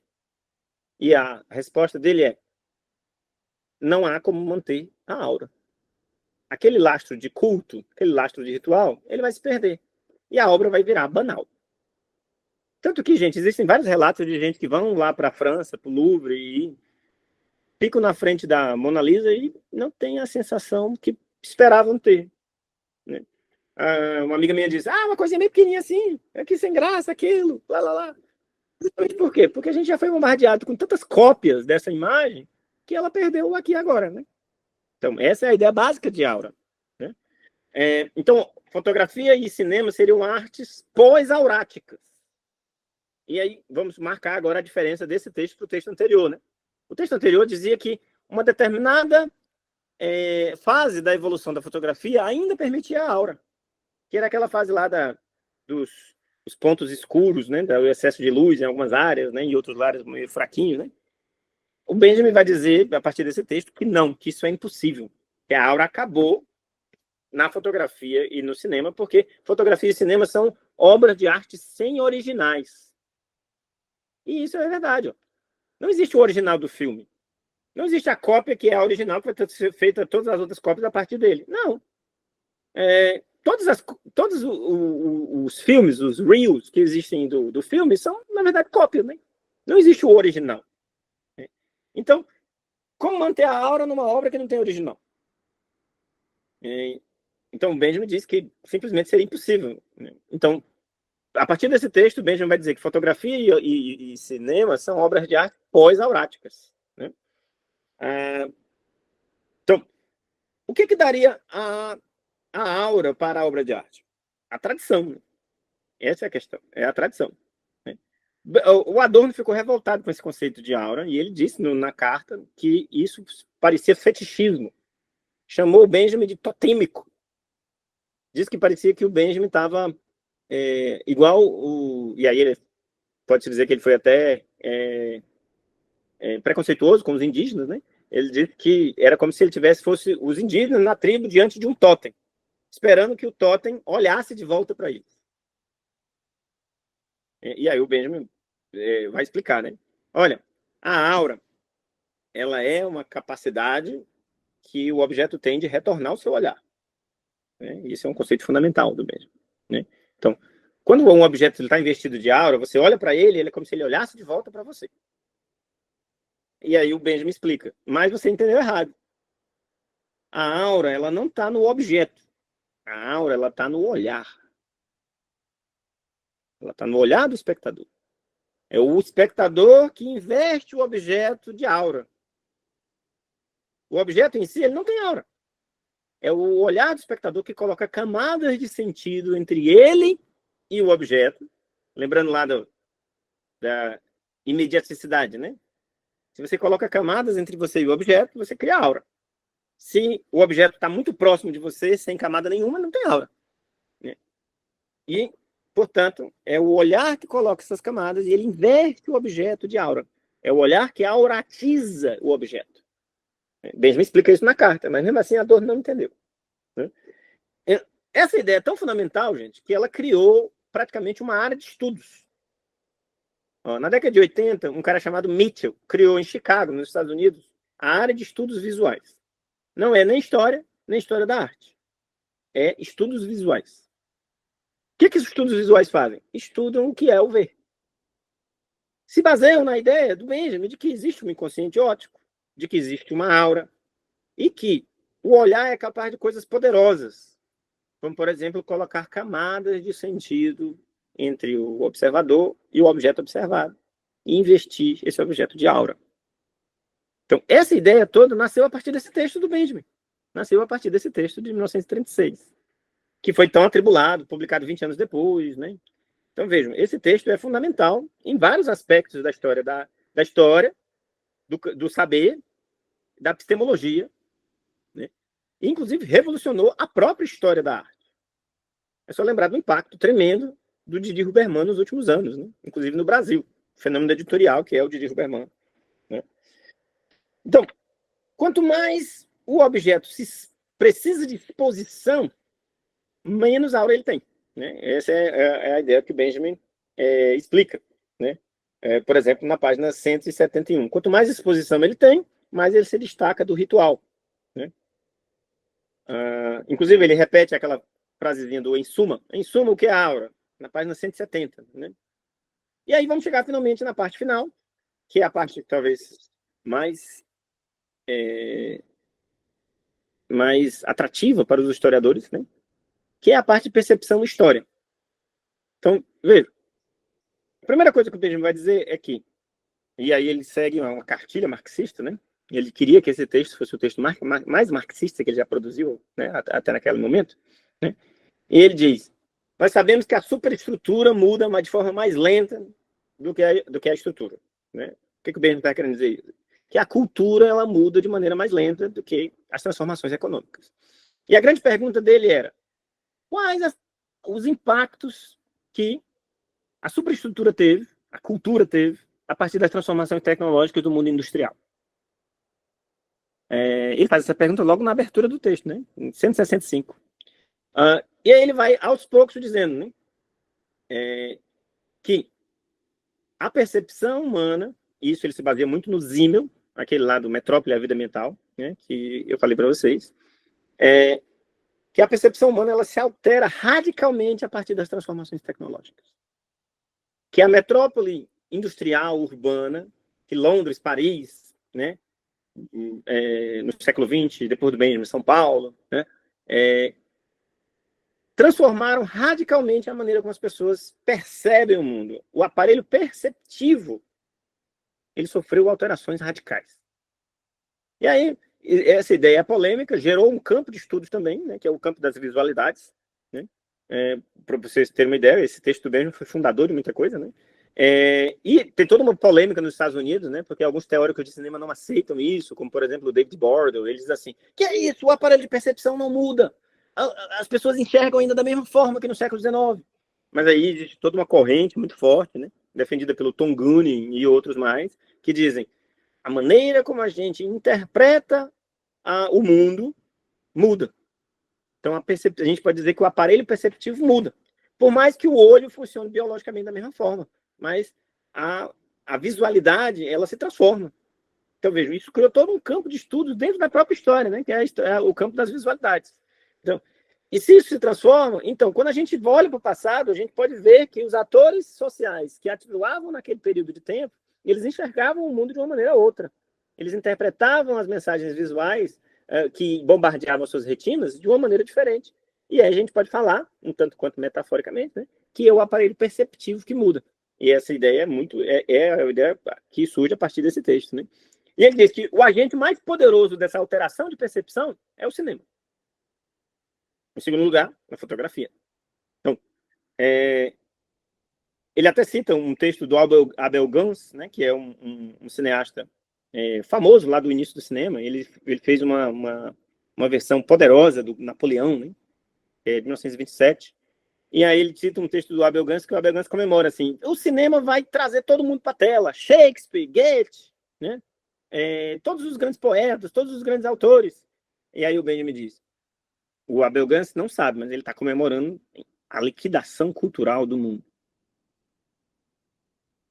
Então, para o Benjamin, o cinema e a fotografia alteraram de um modo tão radical a maneira como a gente percebe o mundo, e ele também alteraram a maneira como a gente encara as artes e o mundo cultural. Então, para o Benjamin, o mundo do século XX é um mundo desauratizado, em que a aura está em crise, em que a obra de arte em si está em crise.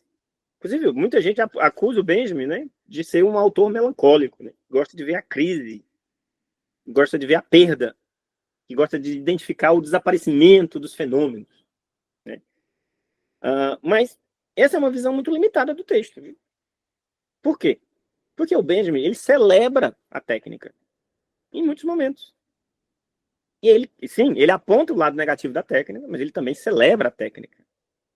Então, para muita gente, o que o Benjamin faz é dialético. E aí, se a gente for colocar que o marxismo uma das características principais do marxismo é a dialética, então o Benjamin, na verdade, ele é muito marxista. Né? Por exemplo, Marx dizia que o capitalismo industrial foi o pior e o melhor que podia acontecer à humanidade. Benjamin diz: a falência da obra de arte, a queda da obra de arte, o fim da aura foi o melhor e o pior que podia acontecer pela humanidade. Então, a técnica, ela é negativa? Sim, muito. A gente vai perder várias coisas, várias mediações, várias camadas de sentido que a gente tinha em relação às obras de arte, que são maravilhosas. Mas, em realidade, a gente vai ganhar muito. Por quê? E o que a gente vai ganhar? E ele diz: as massas elas vão ver o seu aparelho perceptivo transformado de uma maneira tal que isso pode ser as portas para a emancipação. Sim, Benjamin acreditava que o cinema podia ser uma das portas de acesso à emancipação humana. Então, o espectador mergulhado no cinema, sendo bombardeado por aquelas imagens que mudavam celeremente, ele sim, e saía dali transformado, como o cara que saiu de uma peça do Brecht, mas consciente do quanto o mundo à sua volta era artificial e o quanto ele estava num mundo reificado e convidado a transformar a si mesmo e esse mundo. Né? Então, isso era utópico? Claro que era, né? Mas o que o Benjamin abria o leque de perspectiva, né? Que as transformações sociais que a técnica trouxe, elas não eram nem exclusivamente negativas, nem exclusivamente positivas. Elas podiam, né? Elas abriam um leque para que você pudesse, né, interpretar o mundo de outra forma e que, portanto, essa transformação não necessariamente ela geraria a falência do ser humano, mas ela podia justamente permitir a sua libertação. Bom, gente, o nosso tempo está quase estourando e eu ainda queria ouvir vocês. Então, peço desculpas se foi meio atrapalhado, né, meio apressado essa segunda parte, né, a da obra de arte, mas como eu disse para vocês, a gente vai ter outros momentos para explorar esse texto, né, que é um dos textos mais famosos do Benjamin, que é, sem dúvida, o texto mais famoso do Benjamin. Então, agora, encerradas as minhas considerações, eu gostaria de ouvir vocês. Né? Alguém quer falar alguma coisa? Eu tenho, na verdade, perguntas, não sei se eu vou conseguir formular de uma forma clara, né? Mas primeiro, parabéns pela abordagem, Jason. Eu acredito que a gente que está aqui, né, principalmente nesse revisitar sempre do Benjamin, porque sempre que a gente lê ele, para mim, pelo menos, é como se fosse a primeira vez. Por exemplo, esses textos aqui, sempre que eu vou reler, se fosse a primeira vez que eu estou lendo, né? Por mais que já habite conceitualmente algumas interpretações. E aí eu fiquei com uma dúvida e tentando aproximar um pouco de alguns tópicos que, digamos assim, me interessam mais diretamente, com esse jogo que o Benjamin faz, por exemplo, de situar, né, os conceitos historicamente. Por exemplo, naquele mesmo que você conclui, né, e que, na verdade, é a conclusão do Benjamin, que a fotografia e o cinema, por exemplo, são pós-auráticos, né, ou que eles vêm com essa relação de que abole a aura, digamos assim. Isso aqui aí, na obra de arte, em sua reprodutibilidade técnica, quando ele fala da fotografia, né, ele vai justamente retomar a ideia de que a fotografia teve ainda, digamos, em sua fase inicial, ainda era possível encontrar aura na fotografia, né, principalmente pelo aspecto humano. Quando o rosto humano ainda era contemplado, ele ainda era investido de aura. E aí eu fiquei pensando, no caso, né, vamos, por exemplo, pensar no caso de um objeto de estudo em que você está estudando, digamos, um personagem e que ele é fotografado ao tempo todo e que essa fotografia ela tem um valor, digamos assim, visual em si. Se existe essa aplicação, né, digamos assim, dessa dimensão aurática de relação com essas imagens. Por exemplo, no caso dele se tornar, digamos assim, um objeto de culto. E aí uma coisa muito louca, que eu não sei se eu estou conseguindo formular, mas enfim.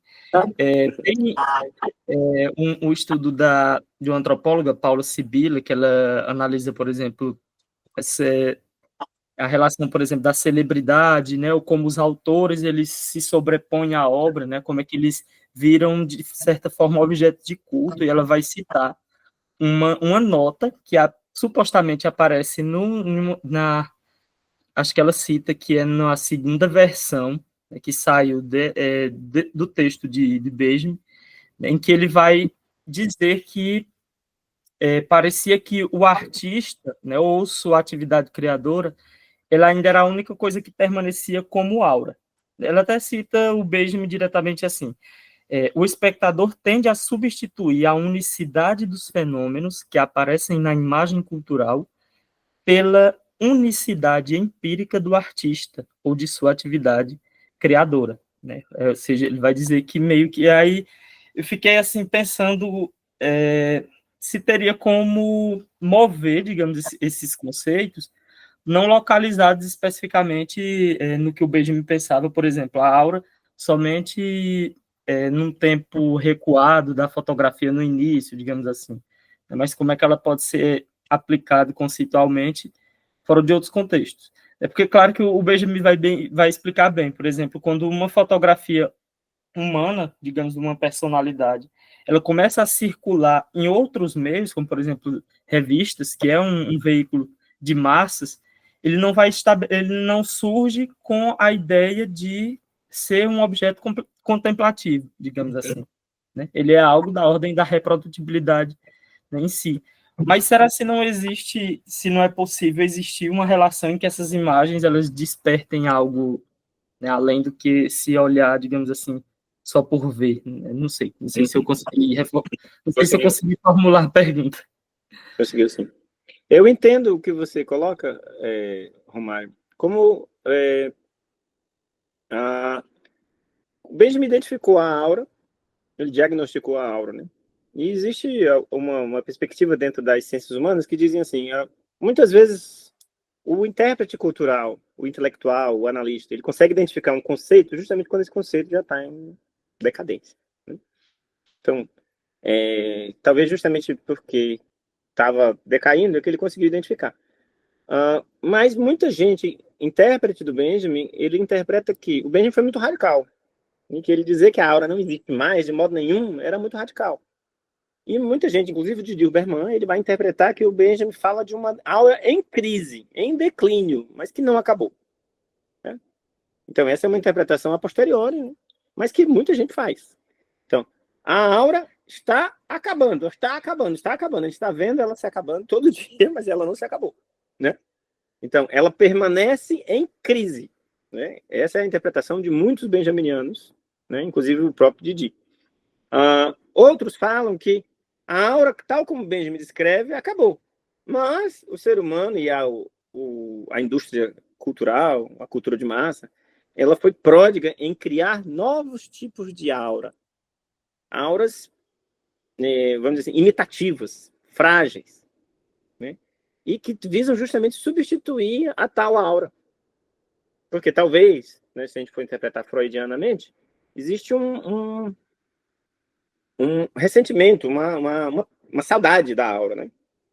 E aí o fenômeno recente dos NFTs dizem muito a respeito disso, né? O que seria o NFT? O NFT ele é uma espécie de código-fonte que você agrega a uma imagem e transforma essa imagem, ao invés de serial, algo único. Isso pode ser aplicado a qualquer imagem. Por exemplo, um meme, aquele meme do cachorrinho. Você coloca um blockchain lá e transforma ele em algo único. E as pessoas compram por milhares de dólares essas imagens com blockchain, né? Então, esse fenômeno recente das NFTs, ele diz muito sobre como as pessoas ainda sentem saudade da aura. Elas sentem saudade de ter algo único, de ter algo original, Só que autêntico. é interessante como isso se distancia um pouco do Benjamin quando ele fala da mudança da percepção. Porque o que muda não é propriamente o objeto em si, mas a forma como o ser humano está se relacionando, né, a partir da percepção. Que a aura meio que se estabelece como uma forma de percepção que vai se perdendo. Pelo menos assim. Eu sou a favor dessas leituras de que dizem que a aura continua, em alguns aspectos, muito problematizada, né? Muito pobre, empobrecido, certo? E por exemplo, o Benjamin vai fazer o mesmo diagnóstico sobre a experiência, né? Aí por isso que ele é o filósofo do fim das coisas, né? O filósofo da perda, da melancolia, né? E aí, por exemplo, na experiência, ele diz que o Proust conseguiu refazer o percurso da memória no livro, mas de forma artificial. Então, não é a mesma coisa da memória ligada à experiência que ele identifica como em declínio. Então, artificialmente, a gente pode criar emulações auráticas, pode-se dizer. Mas não é a aura tal qual Benjamin descreve, né? Essa aura realmente teria se perdido. Então, o Star System, que o Benjamin também cita no texto, né? Não sei se você notou, o Star System já existia na época do Benjamin. Então, a ideia das estrelas, né? Mary Pickford, Douglas Fairbanks Jr., Rodolfo Valentino, os primeiros grandes astros do cinema. Já existia essa ideia de aura em torno deles. Mas que aura é essa? Será que é a aura que o Benjamin descreve? Não, gente. Provavelmente é uma aura publicitária, é uma aura mercadológica, é uma aura serial. Que não tem grandes relações com o Benjamin. É um culto, mas não é aquele culto. Porque aquele culto do Benjamin, ele tinha relação com essa esfera do divino mesmo, sabe? Com essa esfera do que eu disse para você, da Eucaristia, da janela que se abre, né? Aqueles valores mesmo do cristianismo medieval e até antes disso, né? E essa aura do Star System, ela é uma aura banal, né? Uma aura reforçada pelo capitalismo por exemplo, hoje em dia, dos cliques, né? Na época das revistas de cinema, né? Da publicação mercadológica de várias fotografias em série. Né? E eu sei que você está falando do Glauber, né? E o Glauber é muito isso, né? O Glauber é um grande diva do cinema, né? E a multiplicação de imagens do Glauber, a multiplicação de vários Glaubers, né? Cada um pegava o seu, né? E a mitificação em torno dele, né? Grande gênio inquieto, esse vulcão, né? Enfim, isso tudo, na verdade, carrega muito mais do que o Benjamin chama de serialização, né? E que é um aspecto da sociedade industrial. E que tem muito pouco a ver com a aura que ele descreve. Né? Pelo menos a meu ver, né? Claro, você pode fazer uma leitura parecida com a dessa moça aí e usar ela e citá-la, né? E dizer que justamente isso, que o Benjamin propôs o fim da aura, mas que muitos intérpretes colocam essa aura como em declínio eterno, né? Enfim. Espero ter ajudado. Ajudou muito. Alguém mais, gente? Não, Jesla. Fala aí, Jesla. Pode falar. Liga o teu microfone. Não tá ligado.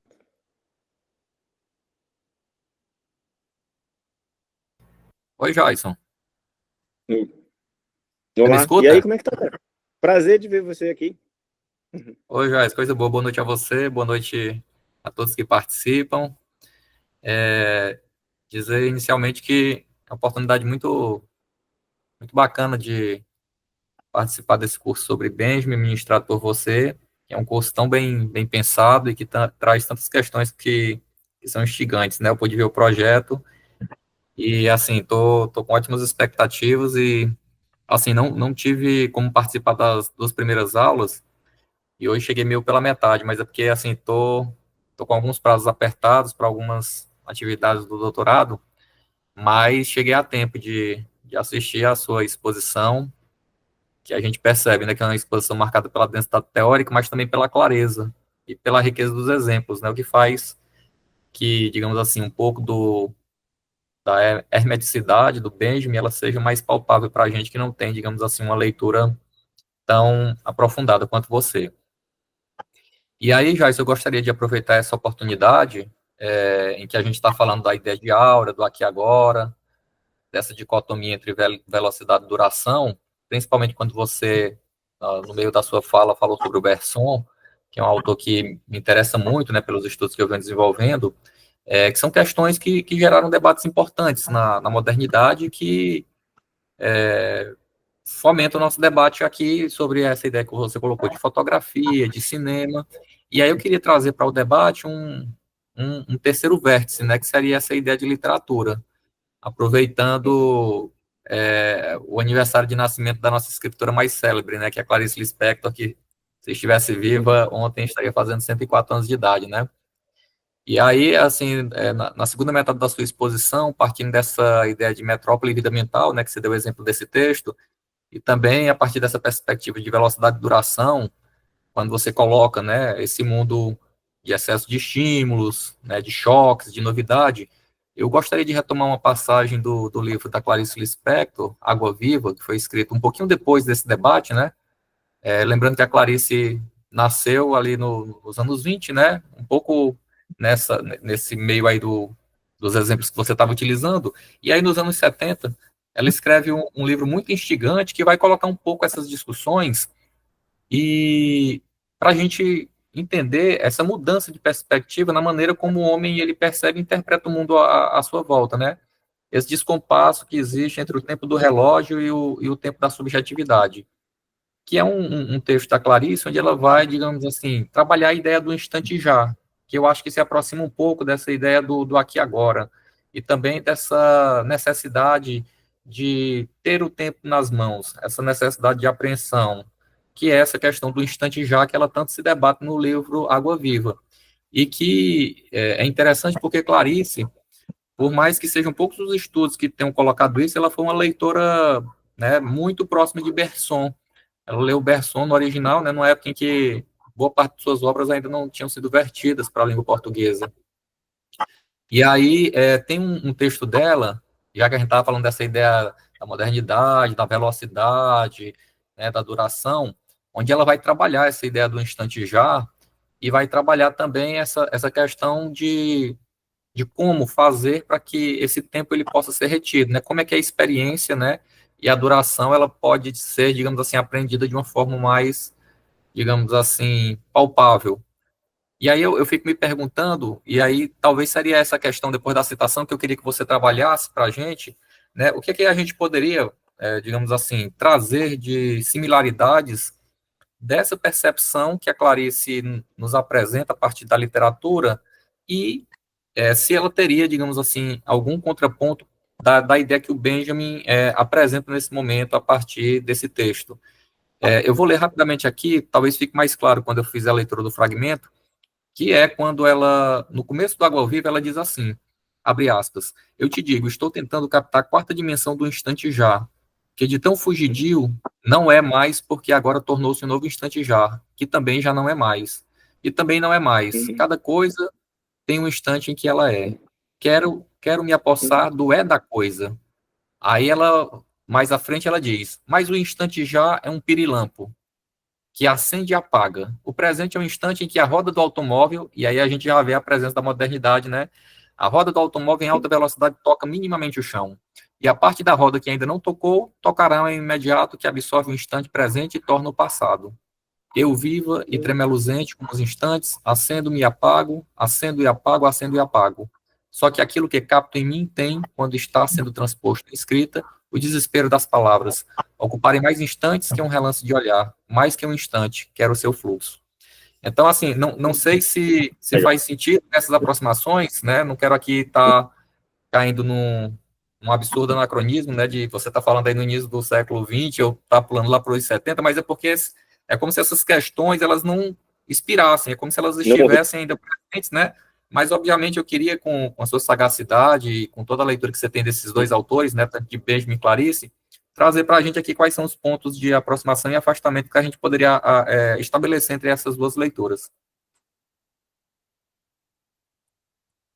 Tem muita relação. Eu acho que a relação é absolutamente pertinente, né? O Benjamin ele fala muito da ideia do lampejo, né? Que o conhecimento ele vem em lampejos, ele vem em clarões, né? Em instantes que vêm e que depois somem para sempre, né? Inclusive o Agamben ele usa a figura do Kairos, né? Que seria uma divindade do tempo grega que tem um grande tupete, né? E que diferente da Fortuna, né? Que é a mais famosa, né? O Kairos ele é o deus do momento, né? Da oportunidade, né? Ou você pega ele pelos cabelos, ou então não pega mais, né? Então, ele é um tempo da efemeridade. O Benjamin era fascinado pela ideia do anjo, por exemplo, porque existia uma lenda talmúdica dos anjos que surgiam apenas para entoar cânticos ao Senhor e depois desapareciam para sempre. Então, esses anjos pirilampos têm muita relação com a Clarice, né? Então, eles seriam anjos que aparecem para desaparecer. Eles só existem para existir alguns segundos, entoar cantigas a divindade e desaparecer. Então, essa ideia a luminosidade, que é necessariamente rápida, fugaz, né, ela permite ter acesso a um conhecimento que é, de outro modo, inacessível, né? Então, por exemplo, o Benjamin fala de várias formas de acessar esse conhecimento, né? Aí, uma das formas seria a memória involuntária, que ele cita lá no Proust, né? Então, ou em outro texto famoso, né, aquele Programa para a Filosofia Vindoura, ele vai falar mal do Kant, né? Vocês notaram que o Benjamin adora falar mal do Kant, né? Ele diz que o Kant tem um conceito de experiência em que apenas o que são dados metrificados, capturados por dispositivos, é que podem virar experiência, né? E aí ele diz, por um outro conceito de experiência, a gente precisa pensar na experiência como algo também na ordem do inatingível, né? do que está lá, mas que você não tem acesso, né? E é muito isso na Água Viva, né? A quarta dimensão, né? Então, é muito buscar o que está na ordem do mistério, no inefável, né? Então, isso você pode usar o Márcio Seligman Silva e dizer que é da ordem do romântico em Benjamin, né? Ou então você pode pegar outros intérpretes do Benjamin e dizer que isso fazia parte da radicalidade do pensamento do Benjamin. Sim, o Benjamin era um pensador radical, né?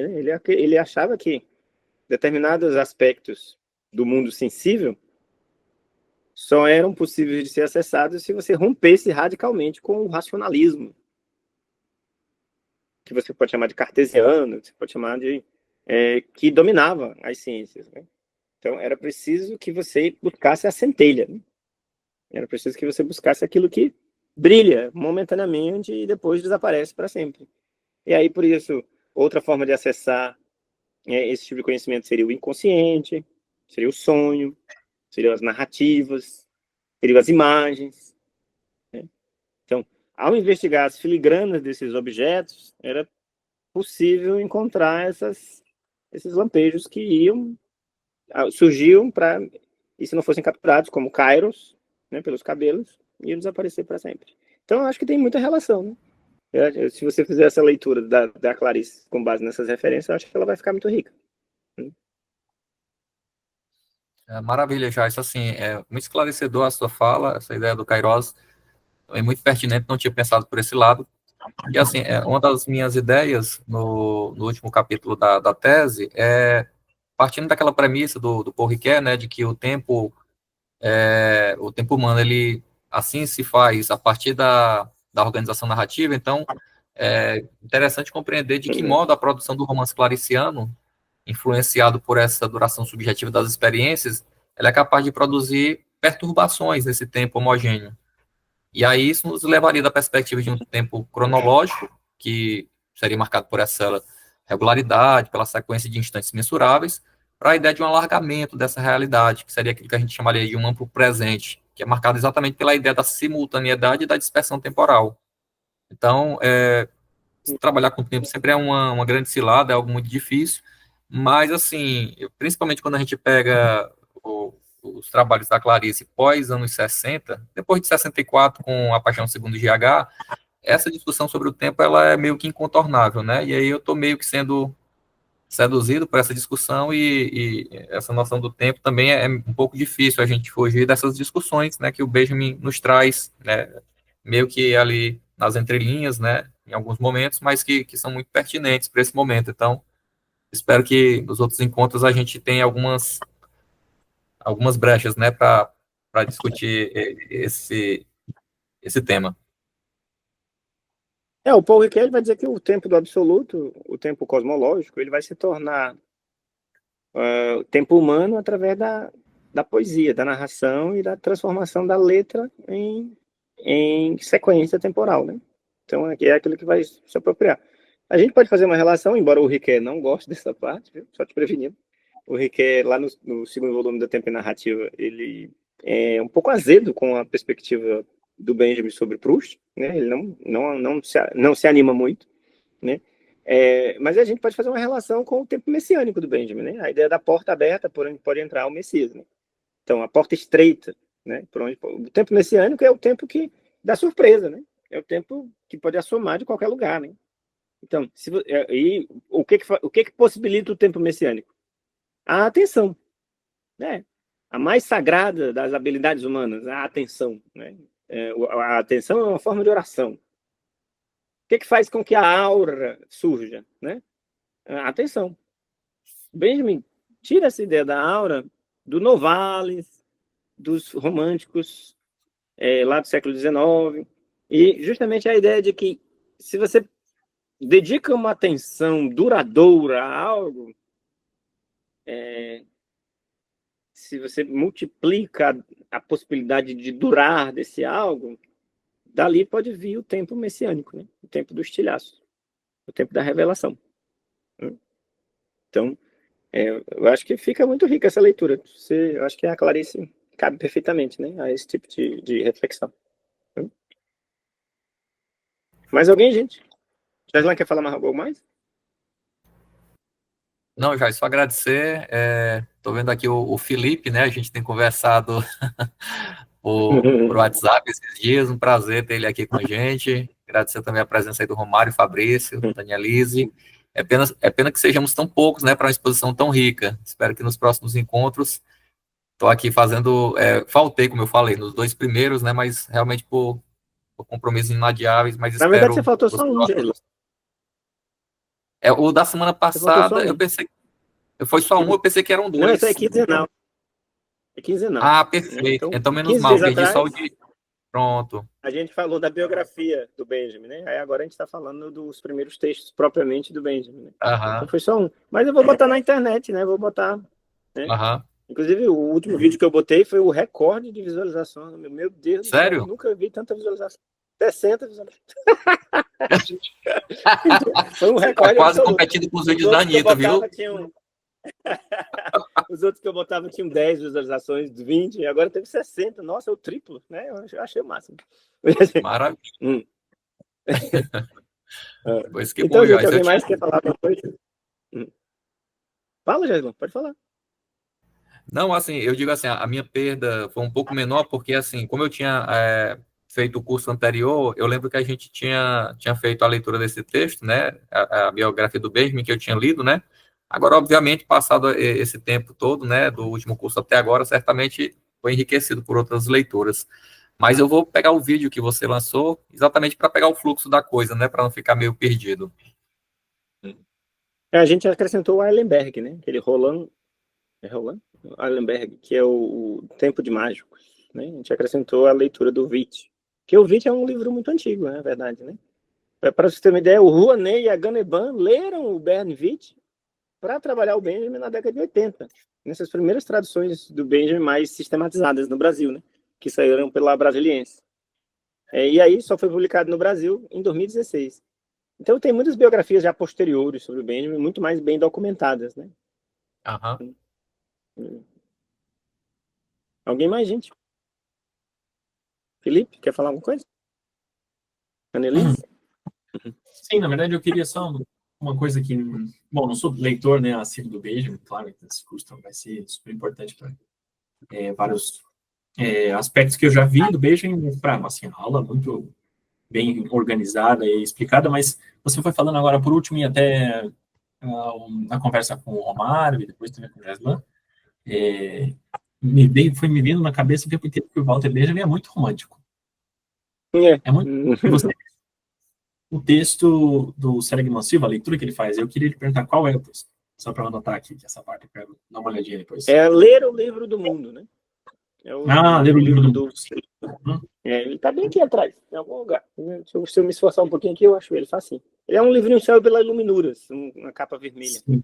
Eu já vi o Seligman, ele é tradutor do Benjamin, né, também. Ele traduziu a tese de doutorado do Benjamin. A crítica de arte do romantismo alemão.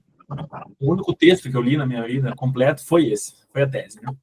Eu me interessei sempre no romantismo. Né? É muito bom. É muito bom. Interessante. Vou dar uma olhada nisso, né? Ele bebe muito nos românticos, né? Uhum. Com toda certeza. E até o Michel Louvi, né?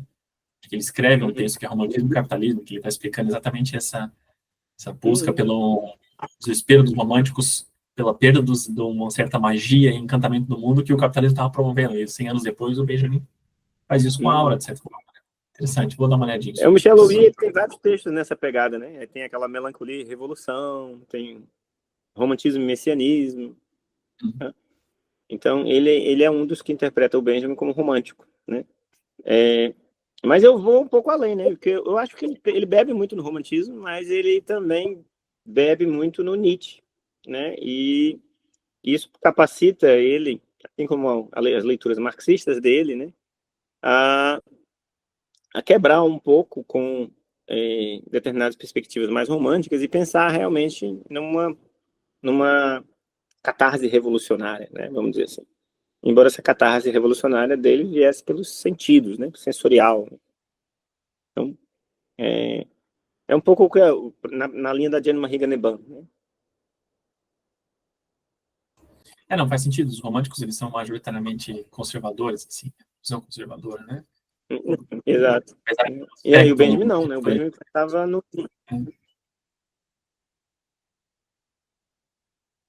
Falhou o teu áudio, não ouvi. Você pode repetir, por favor? Não, eu falei só isso, que os romantistas são majoritariamente conservadores, né? Tem uma característica mais conservadora. Isso, e aí o Benjamin, por exemplo, quando ele pega o Baudelaire, quando ele pega o próprio Proust, né? Ele reprova o Proust, porque o Proust dá uma solução estética ao questionamento que ele mesmo faz, né? Então ele diz, por que essa solução é apenas estética? Por que você não pensa uma solução que possa sair do mundo eminentemente literário? Né? Porque é conservador, né? Ele diz que é muito redutor, né? Você procurar uma solução que seja apenas no mundo das artes, né? Então, por exemplo, o Baudelaire. O Baudelaire, ele simpatiza mais com o lado profano do Baudelaire, né? O lado do demoníaco, vamos dizer assim, do Baudelaire. O Senhor das Moscas, o Satã, né? Então, o Benjamin era um marxista rabínico, mas muitas vezes ele usava a teologia rabínica para questionar profundamente o mundo, né? Então, não era uma coisa de tentar buscar o tempo do absoluto, como Riquet, né? Era um pouco tentar pensar num tempo que fosse um tempo contestador, né? Um tempo que fosse a alavanca para transformar o mundo, né? O freio de emergência. Né? Então, né, essa perspectiva mais romântica, pastoral, né? O Benjamin rompe, né? Mas não sei se você Seligman vê assim, né?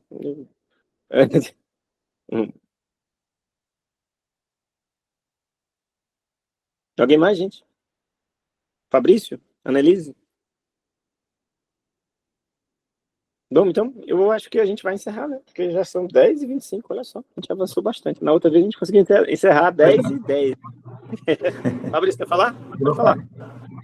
É só algo bem breve, assim, porque... Bom, boa noite a todos. Gostei muito da iniciativa do Jason, né, a respeito desse estudo, desse debate, mas eu confesso um pouco que é a primeira vez que eu ouço falar do Walter Benjamin, então, assim, eu ainda estou meio perdido, assim, mas é muito interessante o trabalho, esse estudo,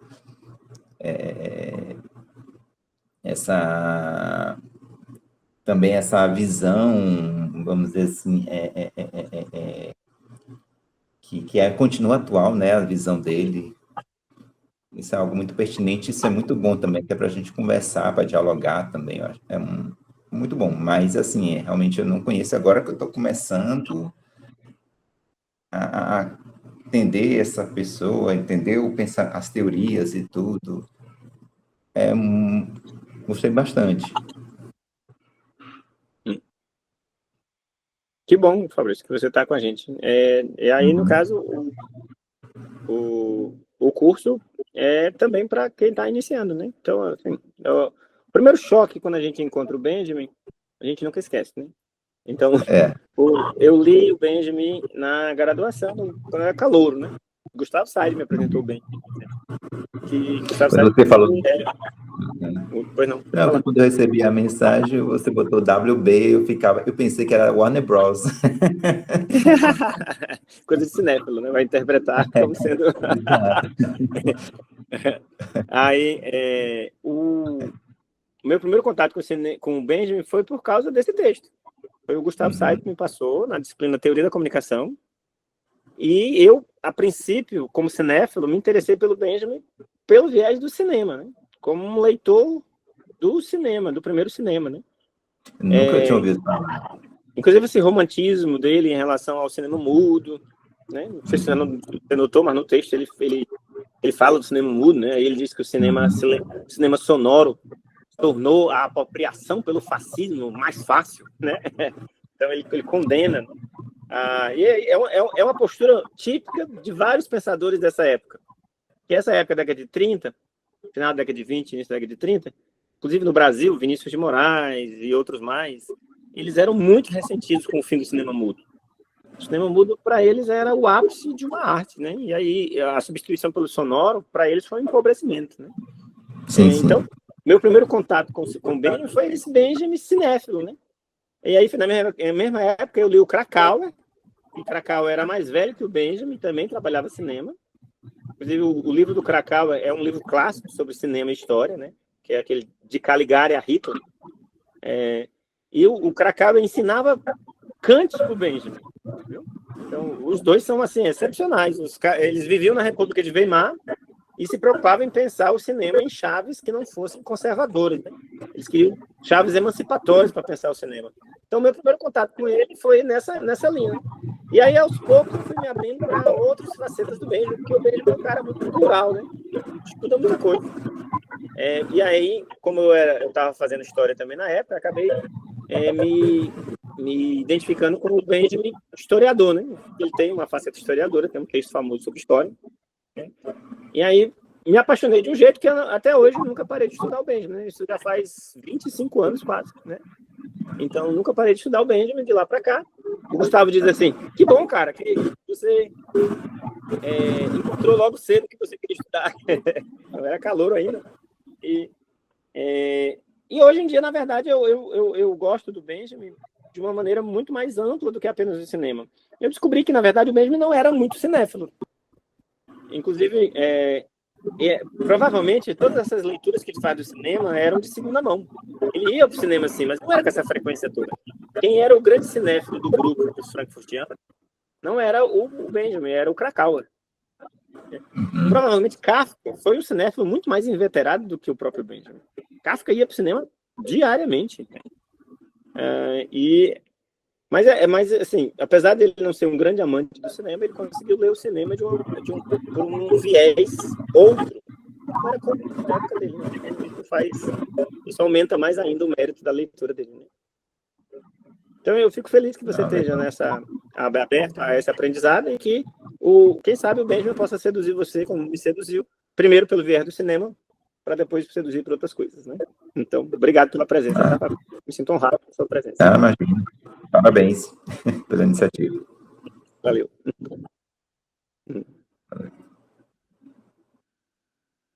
E aí, gente, alguém mais?